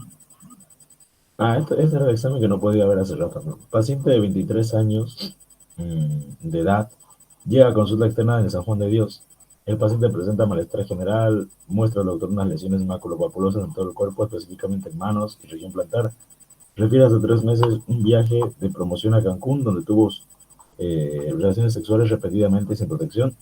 También refiere que anteriormente, hace 3 semanas, presentaba lesiones maculosas en el pene, que eran dolorosas al tacto, pero creaban incomodidad que actualmente no las presenta. Ya refiere que desaparecieron por sí solas. O sea, primero son las máculas, después viene la úlcera en los chancros. ¿O no? Porque ahí dice mácula, lesiones maculosas. Sí, sí, estoy leyéndolo y este caso me parece, no sé quién lo escribió, me parece raro. Macropapulosa en todo, sí, no. O sea, por las lesiones maculopapulosas, el paciente, o sea, primero el paciente viene a consulta con las lesiones maculopapulosas y le cuenta al doctor que hace 3 meses llegó de un viaje de Cancún, ¿ok? Y presentaba presentaba lesiones maculosas, o sea, lesiones planas, que eran indoloras al tacto, pero creaban incomodidad. Ahora, si bien el caso clínico está un poco más redactado, tiene la idea. Tiene una sífilis. Las lesiones maculopapulares, principalmente en manos y plantas, el exantema maculopapular plantopalmar, característico de sífilis secundaria. ¿Ok? Ahora, generalmente las lesiones no son maculares. Eso, ahí podrías darle un poquito de qué pasó acá, por qué está más redactado. Porque una mácula es una lesión plana. En cambio, la sífilis no produce pues lesiones planas, produce una úlcera. Una úlcera tiene unos bordes elevados con una depresión del tejido. Entonces no estaría correcto el término máculas en cuestiones de lesiones de sífilis. Pero si nos hacemos a los OPA, está bien, tiene el diagnóstico presuntivo de sífilis por las lesiones maculoplanto-palmares, porque refiere antecedentes de relaciones sexuales sin protección. ¿Cuál sería el diagnóstico diferencial que podríamos hacer con esta enfermedad? Por las lesiones maculosas, podría ser una herpes, está bien. Un chancro blando puede ser también por las lesiones. ¿Cuál es la prueba de laboratorio que pediría en este paciente? El paciente ya está en fase secundaria. Lo que les dije, podríamos solicitar una microscopía de si es sífilis, una microscopía de campo oscuro o una prueba como BDRL.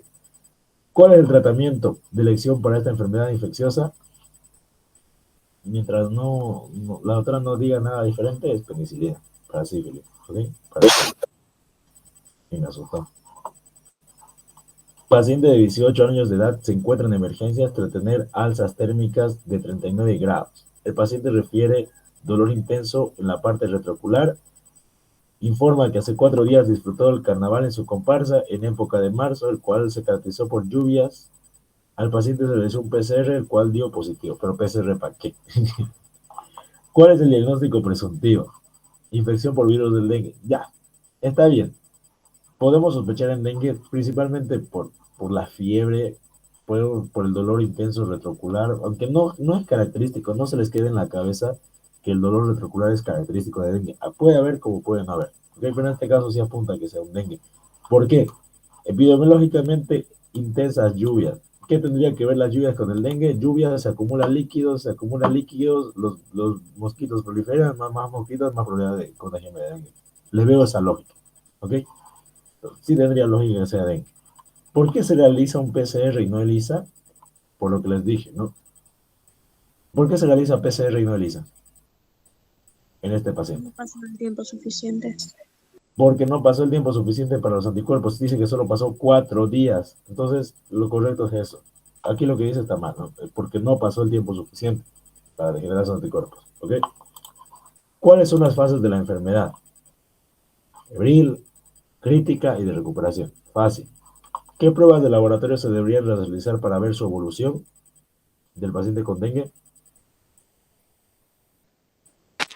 Hematocrito y plaquetas. Hematocrit plaquetas. ¿Qué tipo de tratamiento se le da al paciente? Antirretrovirales, antibióticos, tratamiento sintomático. Obviamente es tratamiento sintomático. ¿Sí? Paciente con sepsis por MRSA. ¿Puedo hacer tratamiento con Una MRSA que es resistente. Mecticilina. Claro, esa sería la cualidad, pero no significa que sea solo resistente a medicina. En realidad, ¿qué es resistente? Todos los betalactámicos. Eso, pues, todos los beta-amigos. Ninguno se le puede dar, absolutamente ninguno. A excepción de las de quinta generación, ¿ok? Cefalosporina. Entonces, cefotaxima es de tercera, no. Ceftriaxona de tercera, no. Imipenem, no. Ceftazidima de tercera, no. Penicilina, ni qué se diga. Todos, no. Ninguno. Lo correcto podría ser, para tratamiento de MRSA, ahí tenemos a las cefalosporinas de quinta generación como ceftarolina, ceftriaxona. Podemos tener linezolid, podemos tener a daptomicina, podemos tener vancomicina, que es el de oro es vancomicina. Vancomicina, linezolid, cefalosporinas de quinta generación, daptomicina. Cualquiera de esos son útiles para MRSA. ¿Ok? Las siguientes muestras deben ser rechazados para estudiar gérmenes aerobios, excepto una. Para estudiar gérmenes aerobios, se tiene que hacer una función, eso no se olvide. El hisopado bucal, obvio, negativo. Hisopado vaginal, nada que ver. Esputos, no. Ese no. Todos tienen contacto con oxígeno. En teoría, para estudios anaerobios, una función abdominal, si es que hay un absceso abdominal, puede ser útil para estudios anaerobios, porque se está evitando el contacto del anaerobio con el oxígeno. Se intenta evitar, ¿no? Indica la presencia de SARS-CoV-2 en la muestra nasofaringea. Es una prueba diagnóstica de infección activa, es decir, alta probabilidad de que exista una infección en curso, aunque no presente síntomas. ¿Ok? ¿Cuál es ese estudio laboratorial de muestra nasofaringea que tiene estas características? Evidentemente es la prueba de antígeno nasal rápido. ¿Cuáles son los marcadores serológicos en una infección de hepatitis aguda? Marque. ¿Qué marcadores serológicos estarían activos en una hepatitis aguda B? La de superficie tiene que estar, obviamente, porque es positivo.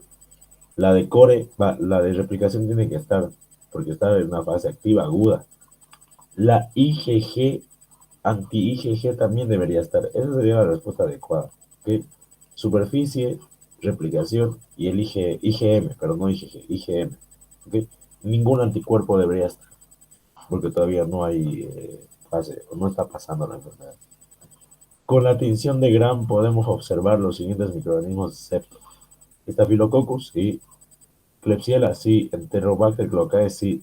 El único que no podemos observar son los micoplasmas. Esto, no se olviden. Las 3 bacterias que no se tiñen a la tinción de Gram, es una pregunta creo del día 1 que les dije, no se tiñen los micoplasmas, no se tiñen las espiroquetas, ¿y cuál era el otro? Mycobacterium. Micobacteria. Micobacterias. Estos tres grupos de bacterias nica con una tinción de Gram. Ya en este caso, por eso la respuesta es Mycoplasmominis. En el caso de los micoplasmas, porque no tienen pared celular. En el caso de las espiroquetas, porque su pared está pero tan pequeña que no agarra el clorante. En el caso de los micobacterios, porque su pared es de ácidos, uy, Micólico. ácidos micólicos, que son a la atención. Se me fue la palabra, perdón. Un paciente de VIH con conteo de 150, fase SIDA, no se olviden, 3, categoría 3. Hace 23 días presenta diarrea líquida. 23 días, más de 2-3 semanas. Es un cuadro clínico en personas infectadas con el microorganismo. No puede ser el Escherichia coli. Tiene que ser, esto ya entra en categoría de diarrea crónica, muchachos. Tiene que ser sí o sí por criptosporino. Si es un paciente con VIH, todavía más. Puede ser criptosporidio parvo. ¿Ya? Ahí podrían colocar criptosporidio parvum. Sí, nombre y apellido completo. Este del 2014.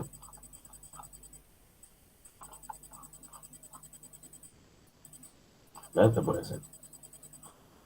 Paciente masculino de 25 años de edad, originario de Santa Cruz, presenta un cuadro clínico de 1 año de evolución, con aparición de lesiones pineales que interpretó como condilomas. Se había automedicado con podofilina, por lo que las controlaba, pero vuelven a aparecer. También consulta por aparición de placas descamativas en plantas y palmas de un año de evolución, pero vuelve al examen físico se observa una dermatitis irritativa aguda severa y sudativa, y en la zona perineal interglútea, irritación en el escroto con dolor al caminar y sentarse. También se observan placas en palmas, plantas con collaretes descamativos. ¿Cuál es el posible diagnóstico del paciente? A ver, es un caso medio raro. Dice el paciente, Condilomas no es BPH, pero ¿cómo? condilomas no es BPH. Claro. Papiloma.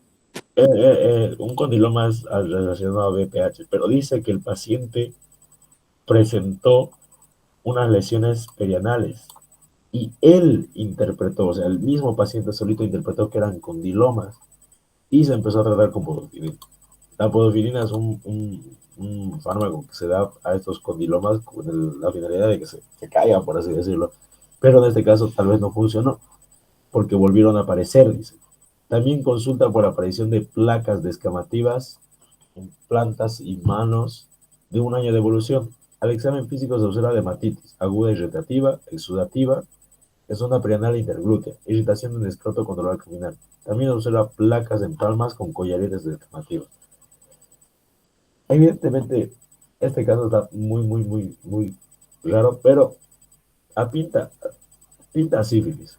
Si aquí dice cuál es el posible diagnóstico del paciente y les pone sífilis primaria, secundaria, terciaria, herpes genital, gonorrea, ninguno, apunta a sífilis, ¿ok?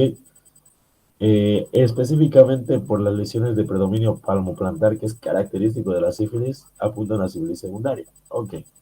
Pero ¿Qué? ahí dice de un año de evolución. Ya Claro, pasó el periodo de latencia, estaría en sífilis terciaria. no, ¿cuánto tiempo es el periodo de latencia? Porque no es un año. Hasta 2 años. Más. ¿Cuánto es el periodo? A ver, hágame recuerdo porque no es un año, no es 2 años.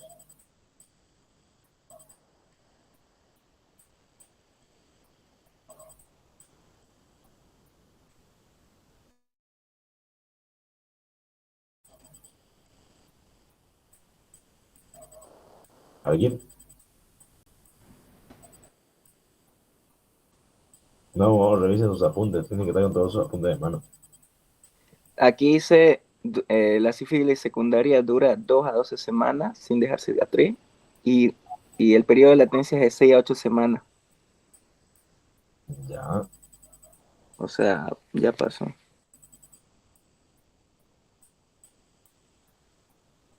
¿alguien más tiene otra info? De 3 a 30 años sin síntomas, pero no sé.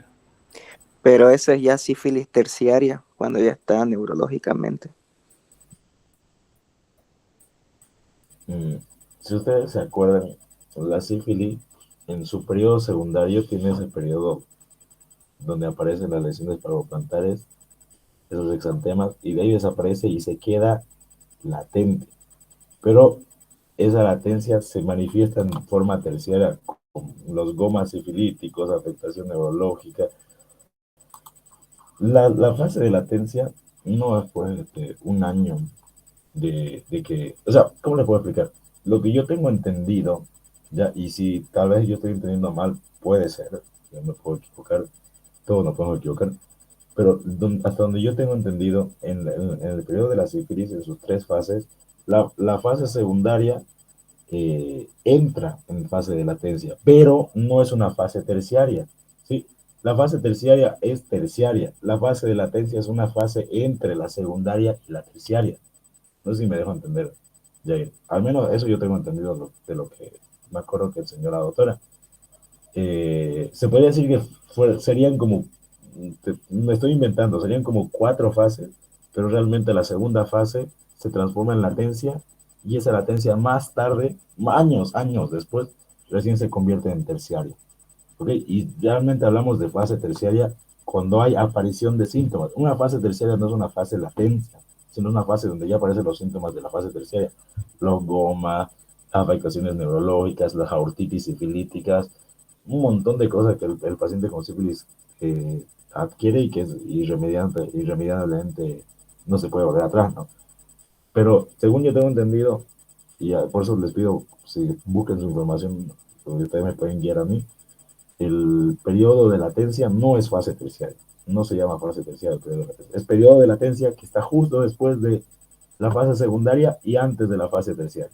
¿Qué dicen los demás? Ese es mi criterio.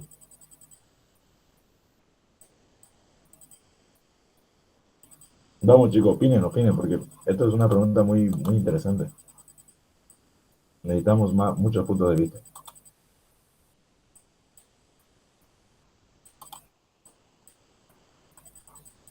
¿Dónde está Álvaro, Janine, digo, Gabriela, Jazmín, Darío? Aquí estoy. ¿Cuál es el punto de opinión?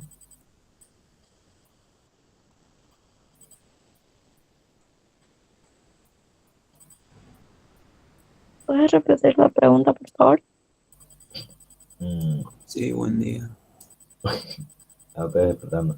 Jair menciona que la fase de terciaria de la sífilis es la fase de latencia clínica, donde el paciente no presenta ningún síntoma y después posteriormente progresa rápidamente a los gomas sifilíticos de la fase neurológica. Ahora, lo que yo tengo entendido es que la fase secundaria termina, ingresa en latencia clínica y esa latencia clínica todavía no es considerada fase terciaria, sino posterior a muchos años después, que si no hablamos de fase terciaria, cuando aparecen las manifestaciones terciarias, digamos, Yo digo eso porque un rato voy a transmitir, porque en el libro de COSO, Salud Pública, dice que una vez desaparece la sífilis secundaria, directamente entra la terciaria. Uh-huh. ¿Puede leer o no? Claro, lo estoy leyendo.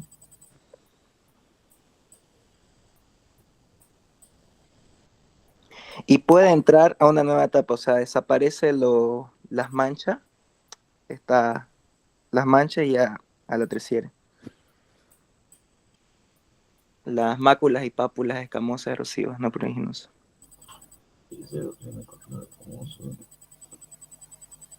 Muchos se puede entrar a nueva etapa. Bueno, yo lo entendí así. Y puede entrar a una nueva etapa, o sea, termina las manchas y pápulas y ya entra directamente a la terciaria, que es una fase de latencia, que destruye tu cuerpo y ya ahí ya recién aparecen los gomas. Ya.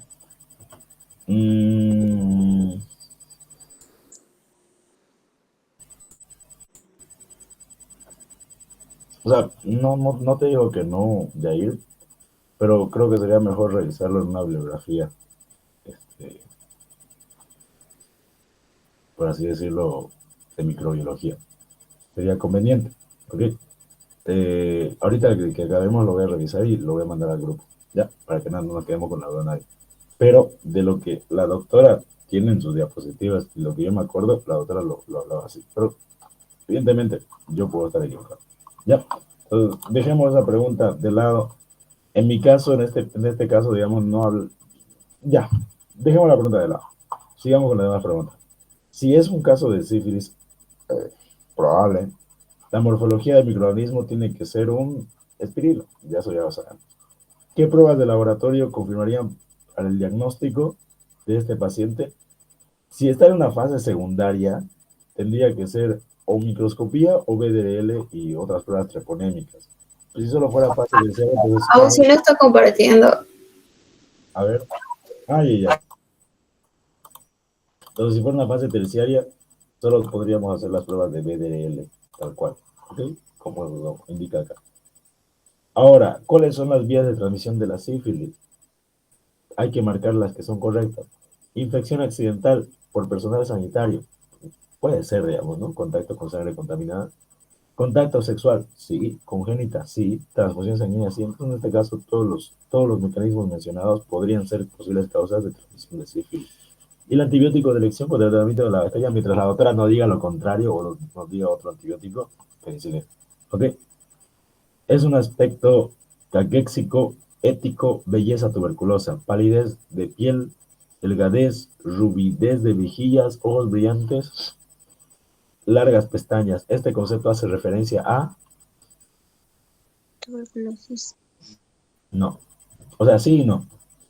Hace referencia a la fase tísica. Es eso lo que supongo que esa es la pregunta que quieren que pongamos. Porque aquí ya te dice el concepto. Esta es una pregunta de semiología. Ya, es un aspecto caquésico, ético, belleza tuberculosa, palidez, delgadez. Eso es la fase tísica, no sé cómo escribo, a ver, ¿De qué? de tuberculosis. Así se llama la fase de tuberculosis, fase tísica. ¿Ya? Probablemente esa es la respuesta que solicitan, porque si no, no tendría lógica la pregunta, que pongan tuberculosis. La fascia tísica una fascia es todo lo que nosotros podemos observar en la cara y el cuerpo del paciente. Es como que la fisionomía del paciente que te lleva a orientar hacia una patología. En este caso, a la fascia del tuberculoso, al aspecto del tuberculoso, se le llama fascia tísica. ¿Sí? Por si, no creo que entre esa, pero por si de casualidad llega a entrar, la fascia del tuberculoso se llama fascia tísica. ¿Ok? Detecta y amplifica regiones del genoma viral, detecta pedazos del virus y no necesariamente partículas virales infectantes. Activa un concepto muy complejo para lo que es inmunocromatografía. Agarra segmentos de ADN, compara y si hay positividad dice positivo, si no negativo. Es básicamente eso. Ante un paciente que presenta úlceras en pene, usted sospecharía de los siguientes microorganismos, excepto treponema produce úlceras, sí. Amófilos produce úlceras, sí. Herpes produce úlceras, sí. Produce vesículas y después úlceras. Neisseria gonorrhoeae produce secreciones. Mal. Ese es el excepto. Los resultados falsos positivos en un orocultivo se pueden producir por los falsos negativos, pero, o sea que uno haga un orocultivo le salga negativo, pero que el paciente sí tenga la enfermedad. ¿Por qué? Por estar en 4 horas en el frasco a temperatura ambiente, por estar bajo el uso de antibioticoterapia, por la falta de aseo al obtener la muestra o todas las anteriores. ¿Cuál sería una causa de un falso negativo en urocultivo? Un falso negativo es cuando yo hago un urocultivo, el laboratorio me dice que es negativo, pero el paciente sí tiene infección de tracto urinario. ¿Cuál tiene lógica? La B. B. La B, estar bajo el uso de antibióticos. Si yo antes de hacer mi urocultivo me tomo antibióticos, evidentemente va a salir negativo, pero no significa que yo me haya curado pues de la infección. Eso es un falso negativo. Un falso negativo es aquel que te avisa que algo es negativo, sin embargo sí está. Entonces es la B. Estar bajo el uso de antibioterapia es una de las causas principales por las cuales se produce un falso negativo. Y un falso positivo, generalmente por la falta de aseo a la muestra. ¿Ya? Son dos cosas diferentes, no confunden. En este caso sería el uso de antibióticos. Paciente en UTI, sometido al respirador, con neumonía intrahospitalaria. Crece que la neumonía, productora de BLE. La misma pregunta que lo de arriba. Usted elige los antibióticos, excepto. Solo se puede dar allá. ¿Cuál de estos antibióticos es un excepto para una BLE? Imipenem se puede dar. Gentamicina no es común, pero ya se podría dar. Amicacina también no es común, pero se podría dar. Ceftriaxona definitivamente no, porque está dentro de lo que cubre el BLE. Meropenem se puede dar. Entonces supongo que el excepto que quiere que marquen es el ceftriaxona, por lógica. Caso clínico de 2 puntos. A ver si nos ganamos 2 puntos. Paciente varón de 20 años sin antecedentes patológicos. Nada. Desde hace 5 días se queja de prurito y dolor en el oído izquierdo. En la semana previa a la consulta refiere haber practicado natación en una laguna. Se ha manipulado el oído con hisopos. La exploración física, el pabellón auricular está inflamado, con otorrea seropurulenta, exudado amarillento, aumenta el dolor a la palpación y a la colocación del otoscopio. Hay una adenopatía retro y preauricular izquierda. ¿Cuál es el diagnóstico probable de este caso? Está fácil, ¿no? Otitis del nadador. Claro, es una otitis de nadador. ¿Cuál es el principal agente? Pseudomonas aeruginoso. Exacto. ¿Y cómo se puede confirmar el diagnóstico? Cultivo de secreción purulenta. Claro, un cultivo de la secreción otorrea, o sea, de la otorrea, un cultivo de la secreción.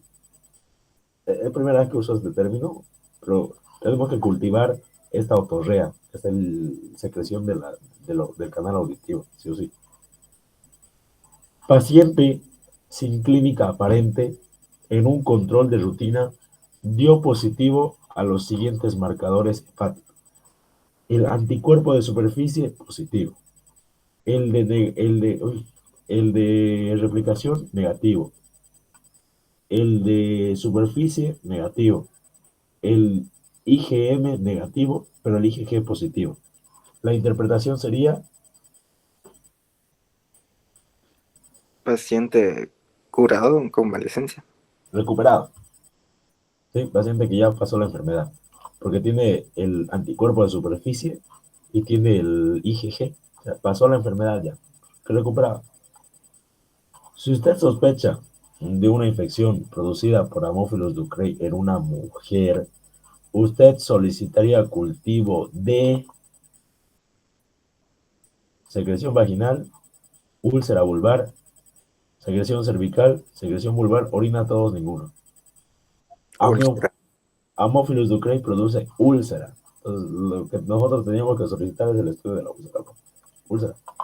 De acuerdo a las normas de eliminación, de acuerdo a las normas de eliminación de residuos hospitalarios, las pilas, placas radiográficas, termómetros rotos se denominan residuos especiales, ¿no ven? Van en la categoría B.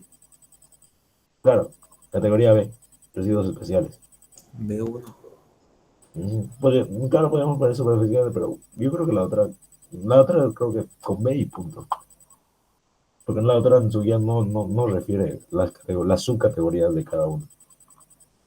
El bacilo gram positivo que produce meningitis en recién nacidos es... Listeria monocitógena. Y si fuera el coco gram positivo... Streptococcus pneumoniae. Agalactiae. Este. Neonatos, recién nacidos. ¿Ok? La ausencia de leucocitos en una muestra de heces significa... Diarrea acuosa. Ya. La presencia de abundantes células epiteliales en un examen directo de esputo indica... ¿Mala muestra? Contaminación gustativa probablemente. Es importante pedir un cultivo de Mycobacterium leprae para confirmar diagnóstico de lepra. No. No, el diagnóstico de lepra es biopsia. El virus Marburg se debe investigar en un laboratorio de niveles de bioseguridad.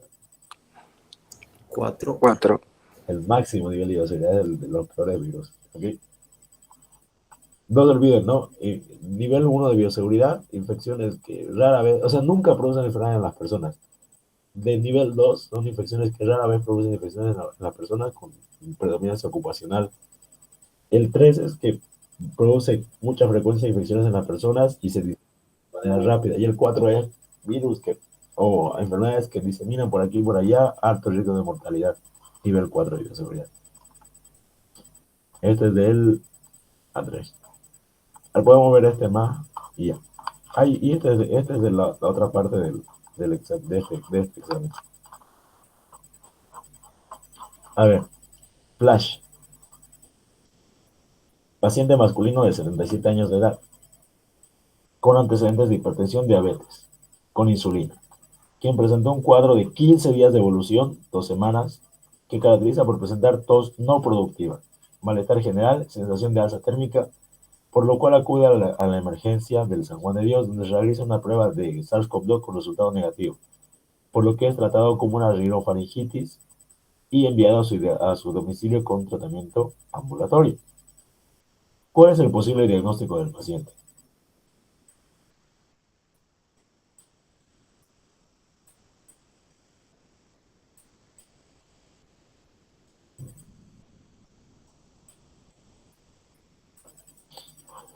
Por el tiempo de evolución, o sea, yo creo que lo que este caso clínico quiere representar es que sí era COVID, solo que la prueba estaba mal tomada, ¿no? Porque si fue 15 días de evolución y le pidieron una prueba rápida, evidentemente no va a salir positivo, pues, porque era una prueba rápida. Esta está detectando principalmente los antígenos virales, ¿no? Entonces, lo más correcto, o lo correcto, con el tiempo de evolución de la enfermedad, hubiera sido solicitar una ELISA y probablemente haya salido positivo, ¿sí? Entonces, yo creo que el diagnóstico del paciente sí era COVID-19, solo que la época de pandemia, ¿qué análisis debería haber pedido al paciente? Una ELISA. Esa es la respuesta. ¿Cuál es la etapa clínica que cursa el paciente? El paciente no cursa nada más. ¿Qué etapa clínica cursa el paciente? Para ustedes la pregunta. De las 3 fases del COVID, ¿en qué fase estaría este paciente? Fase de infección temprana, pues. No tiene nada más. Pulmonar no tiene, solo tiene el hecho prodrómico. ¿Usted como médico realiza tratamiento ambulatorio, sí o no? Claro que sí, porque no tiene ninguna complicación grave.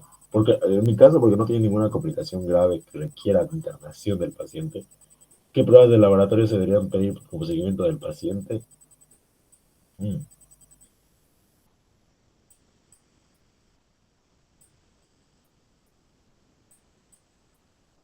Como seguimiento de COVID. Ahí sí me agarró. Debe ser otro, si no sé. No lo veo.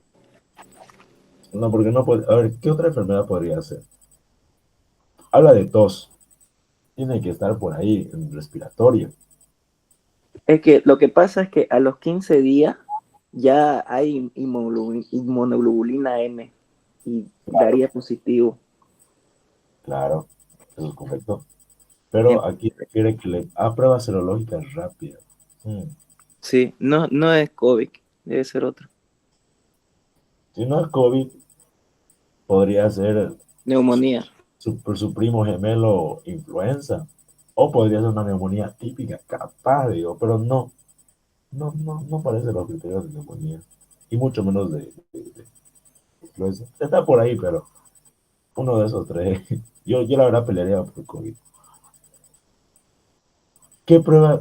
A ver, paciente ambulatorio de 25 años de edad con sospecha de meningitis bacteriana se reporta en la atención de diplococos gram negativos. Esta morfología es característica del microorganismo denominado meningitis. Sería meningitis. Exacto. La sustancia que se utiliza en quirófano para eliminar los microorganismos de la flora transitoria de la piel y disminuir la flora residente se denomina antiséptico. Esos conceptos es importante que se los aprendan o se los repasen así flash. Un antiséptico es aquel que elimina noveles microorganismos de forma vegetativa en tejidos vivos. ¿No? Eso no se olvida. No podríamos hablar de antiséptico en objetos inanimados o de desinfectantes en tejidos vivos. Antisépticos para tejidos vivos y elimina solamente formas vegetativas de los microorganismos, no formas de esporas resistentes. Ante un paciente varón con secreción uretral, sospecharía de los siguientes, excepto: Neisseria produce secreción uretral, sí. Clamidia, sí. Haemophilus solo produce úlceras, ese es el excepto. En un urocultivo, como médico, al leer el informe usted sospecha que puede tratarse de una contaminación cuando se observan abundantes. Células epiteliales. Listo. La prueba que se utiliza en el laboratorio de bacteriología para detectar la sensibilidad del gonococo a la penicilina se llama... ¿Cómo se llama la prueba para detectar sensibilidad a un antibiótico? Antibiograma. Listo. No, pero ¿qué? La prueba en la que se utiliza el laboratorio de bacteriología para detectar sensibilidad al gonococo a la penicilina se llama... No es antibiograma. No Sería... puede ser porque es en agar. Sí. Se me fue de la memoria. No, estaríamos al revés. Primero es el otro y después el antibiograma. ¿Tiene usted solitario de antibiograma? Ahorita que, a ver, búsquenlo mientras nos acordamos, pero ahorita se me fue de la cabeza, no me acuerdo. Los siguientes no son complicaciones de la gripe, excepto insuficiencia renal, glomerulonefritis, meningitis, neumonía bacteriana. ¿Cuál de los siguientes no son complicaciones de la gripe? ¿Cuál de estos sí es complicaciones de la gripe? ¿Qué? O sea, dice, las siguientes no son complicaciones de la gripe. Todos estos En teoría, no son complicaciones de la gripe, no tiene nada que ver con una complicación de la gripe, excepto uno. Es decir, que uno de esos sí es complicación de la gripe. Neumonía bacteriana. Claro, es literalmente una neumonía. La complicación de la gripe es neumonía. En la siguiente serología de SARS-CoV-2 indique cuál es una infección pasada. Exactamente, PCR negativo, IgM negativo, IgG positivo, es una infección pasada. Ok, no podría ser de otra forma. Los siguientes son signos de alarmas del dengue. Marque lo correcto. La hepatomegalia, ya. La fiebre no es un signo de alarma, de hecho están en la fase febril. Los vómitos persistentes, ya. Todos, no. Ninguno tampoco. En este caso es correcto, solo hay ese. Hepatomegalia y vómitos persistentes, signos de alarma. Fiebre no es signo de alarma. Una de las siguientes respuestas es incorrecta en cuanto al dengue grave. Subraye. ¿Qué cosas presenta el dengue grave? Excepto una. Hemorragias presenta. Escapes de plasma presenta. Si hay escape de plasma, tiene que haber ascitis. Presenta. Todos. La fiebre, Fiebre sería el excepto, creo. es que la fiebre es incorrecto porque Ah, sí. es de parte del periodo febril, digamos, no es lo característico del dengue grave, la fiebre. Excepto una secreción vaginal blanquecina que produce abundante prurito, que es un signo de una infección producida por... Está fácil. Candida albicans. Ok. Se observará y se informará en el examen directo y en la tinción de Gram la presencia de... No puede ser cándida porque hay esa tinción de gran. Sí. En el examen directo sí se podría observar la presencia de las formas de la cándida, que son las IFAs. No me acuerdo su forma Clamidiosporas. de las clamidosporas. Gracias. Se podría observar eso en el examen directo. La tinción de Gram no. El virus de la fiebre hemorrágica. Empezamos con teoría. Seguro que no era examen teórico. El virus de la fiebre hemorrágica argentina se debe investigar en un laboratorio de bioseguridad nivel 4, una, creo. No sé. y yo soy entre 3 o 4. O sea, no es una enfermedad de diseminación amplia. Se puede controlar, por así decirlo, si controlas el vector, o sea, el factor de riesgo que son los ratones. Yo diría un 3, o sea, porque tiene alta mortalidad, pero no es tan grave como para decir, metámonos a un laboratorio nivel 4. ¿Esa no puede ser Gardnerella vaginalis o no? En esta, que me dijiste, en la 15. Sí.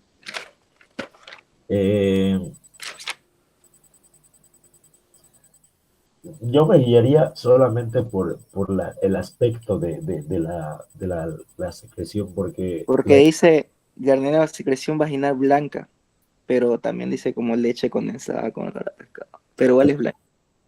en la cándida es ¿No es grisácea? en Gardnerella es grisácea. ¿Ok? Eso dice la guía. La secreción de Gardnerella es grisácea, color a pescado, y la secreción de cándida es blanca. Solamente por eso me guío en que es cándida albicans. Podría ser, ¿no? Los como blanco. Los algodones con sangre y material contaminado en la guía y material contaminado con líquidos biológicos, de acuerdo a la clasificación de los residuos sólidos, recibe la denominación de riesgos. A1. La 1 no es para hemodiálisis. No. La 1 riesgoso. Infecciosos. Claro, material infeccioso. A2 creo que son los hemoderivados, ¿no? Sí. El medio de cultivo que se utiliza para micobacterias es el... Jensen. Bien. El procedimiento invasivo de riesgo... El procedimiento invasivo de riesgo para adquirir una infección urinaria intrahospitalaria es... Sonda Foley. Sondaje vesical. O sea, la sonda Foley es el nombre de la sonda. El procedimiento se llama sondaje vesical. Niño de 3 años de edad llega al servicio de urgencia a causa de fiebre, irritación faríngea. Se solicita cultivo de faringe en el laboratorio. la coloración de Gram reporta la ausencia de bacterias y el cultivo sin desarrollo de herpes. ¿Cuál sería la etiología del paciente? Este es un virus, creo. Probablemente sea viral. Sí, sí. A pesar de todo, no presiona el cultivo, tiene que ser viral. No podría ser de otra. Pero dice cultivo. Ah, pero dice cultivo negativo.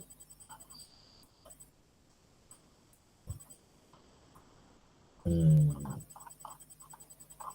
este examen de acá es una forma que la doctora preguntó sobre COVID.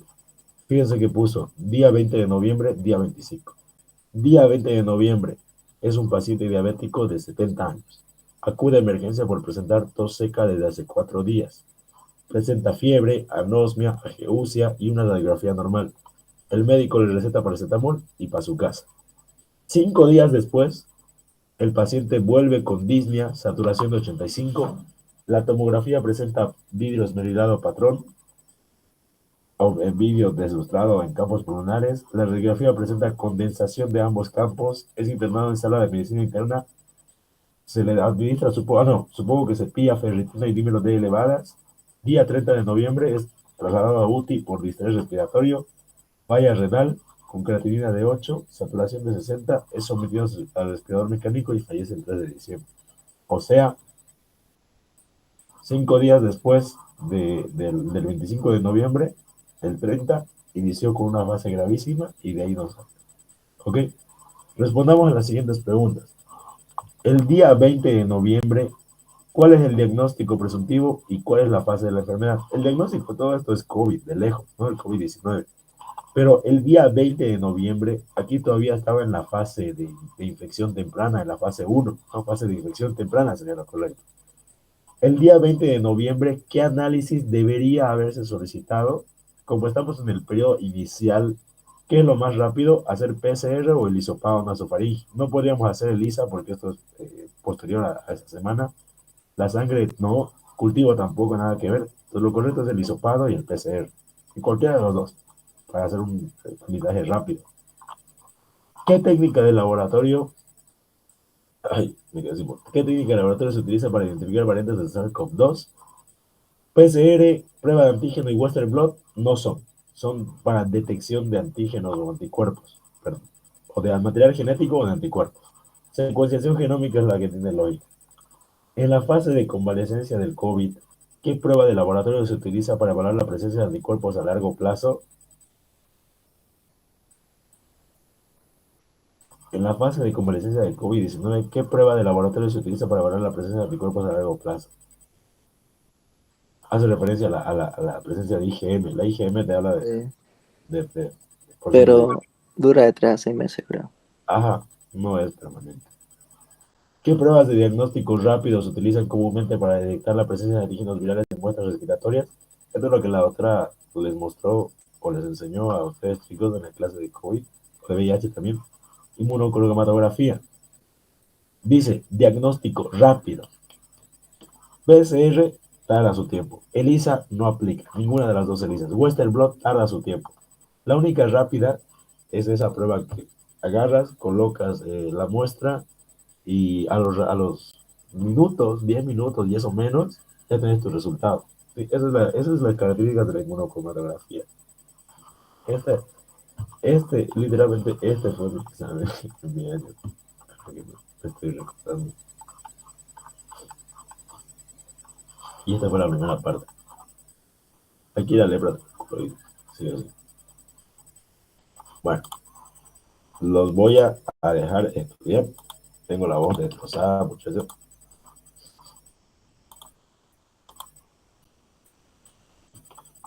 Gracias. Espero que Gracias a Ozzy por su tiempo. Gracias. les escucho. Gracias, Ausi. De nada, doctor. Espero que les vaya bien mañana y nos vemos mañana, por favor. Y si no doy señales de vida hasta las 9 de la mañana, me llaman.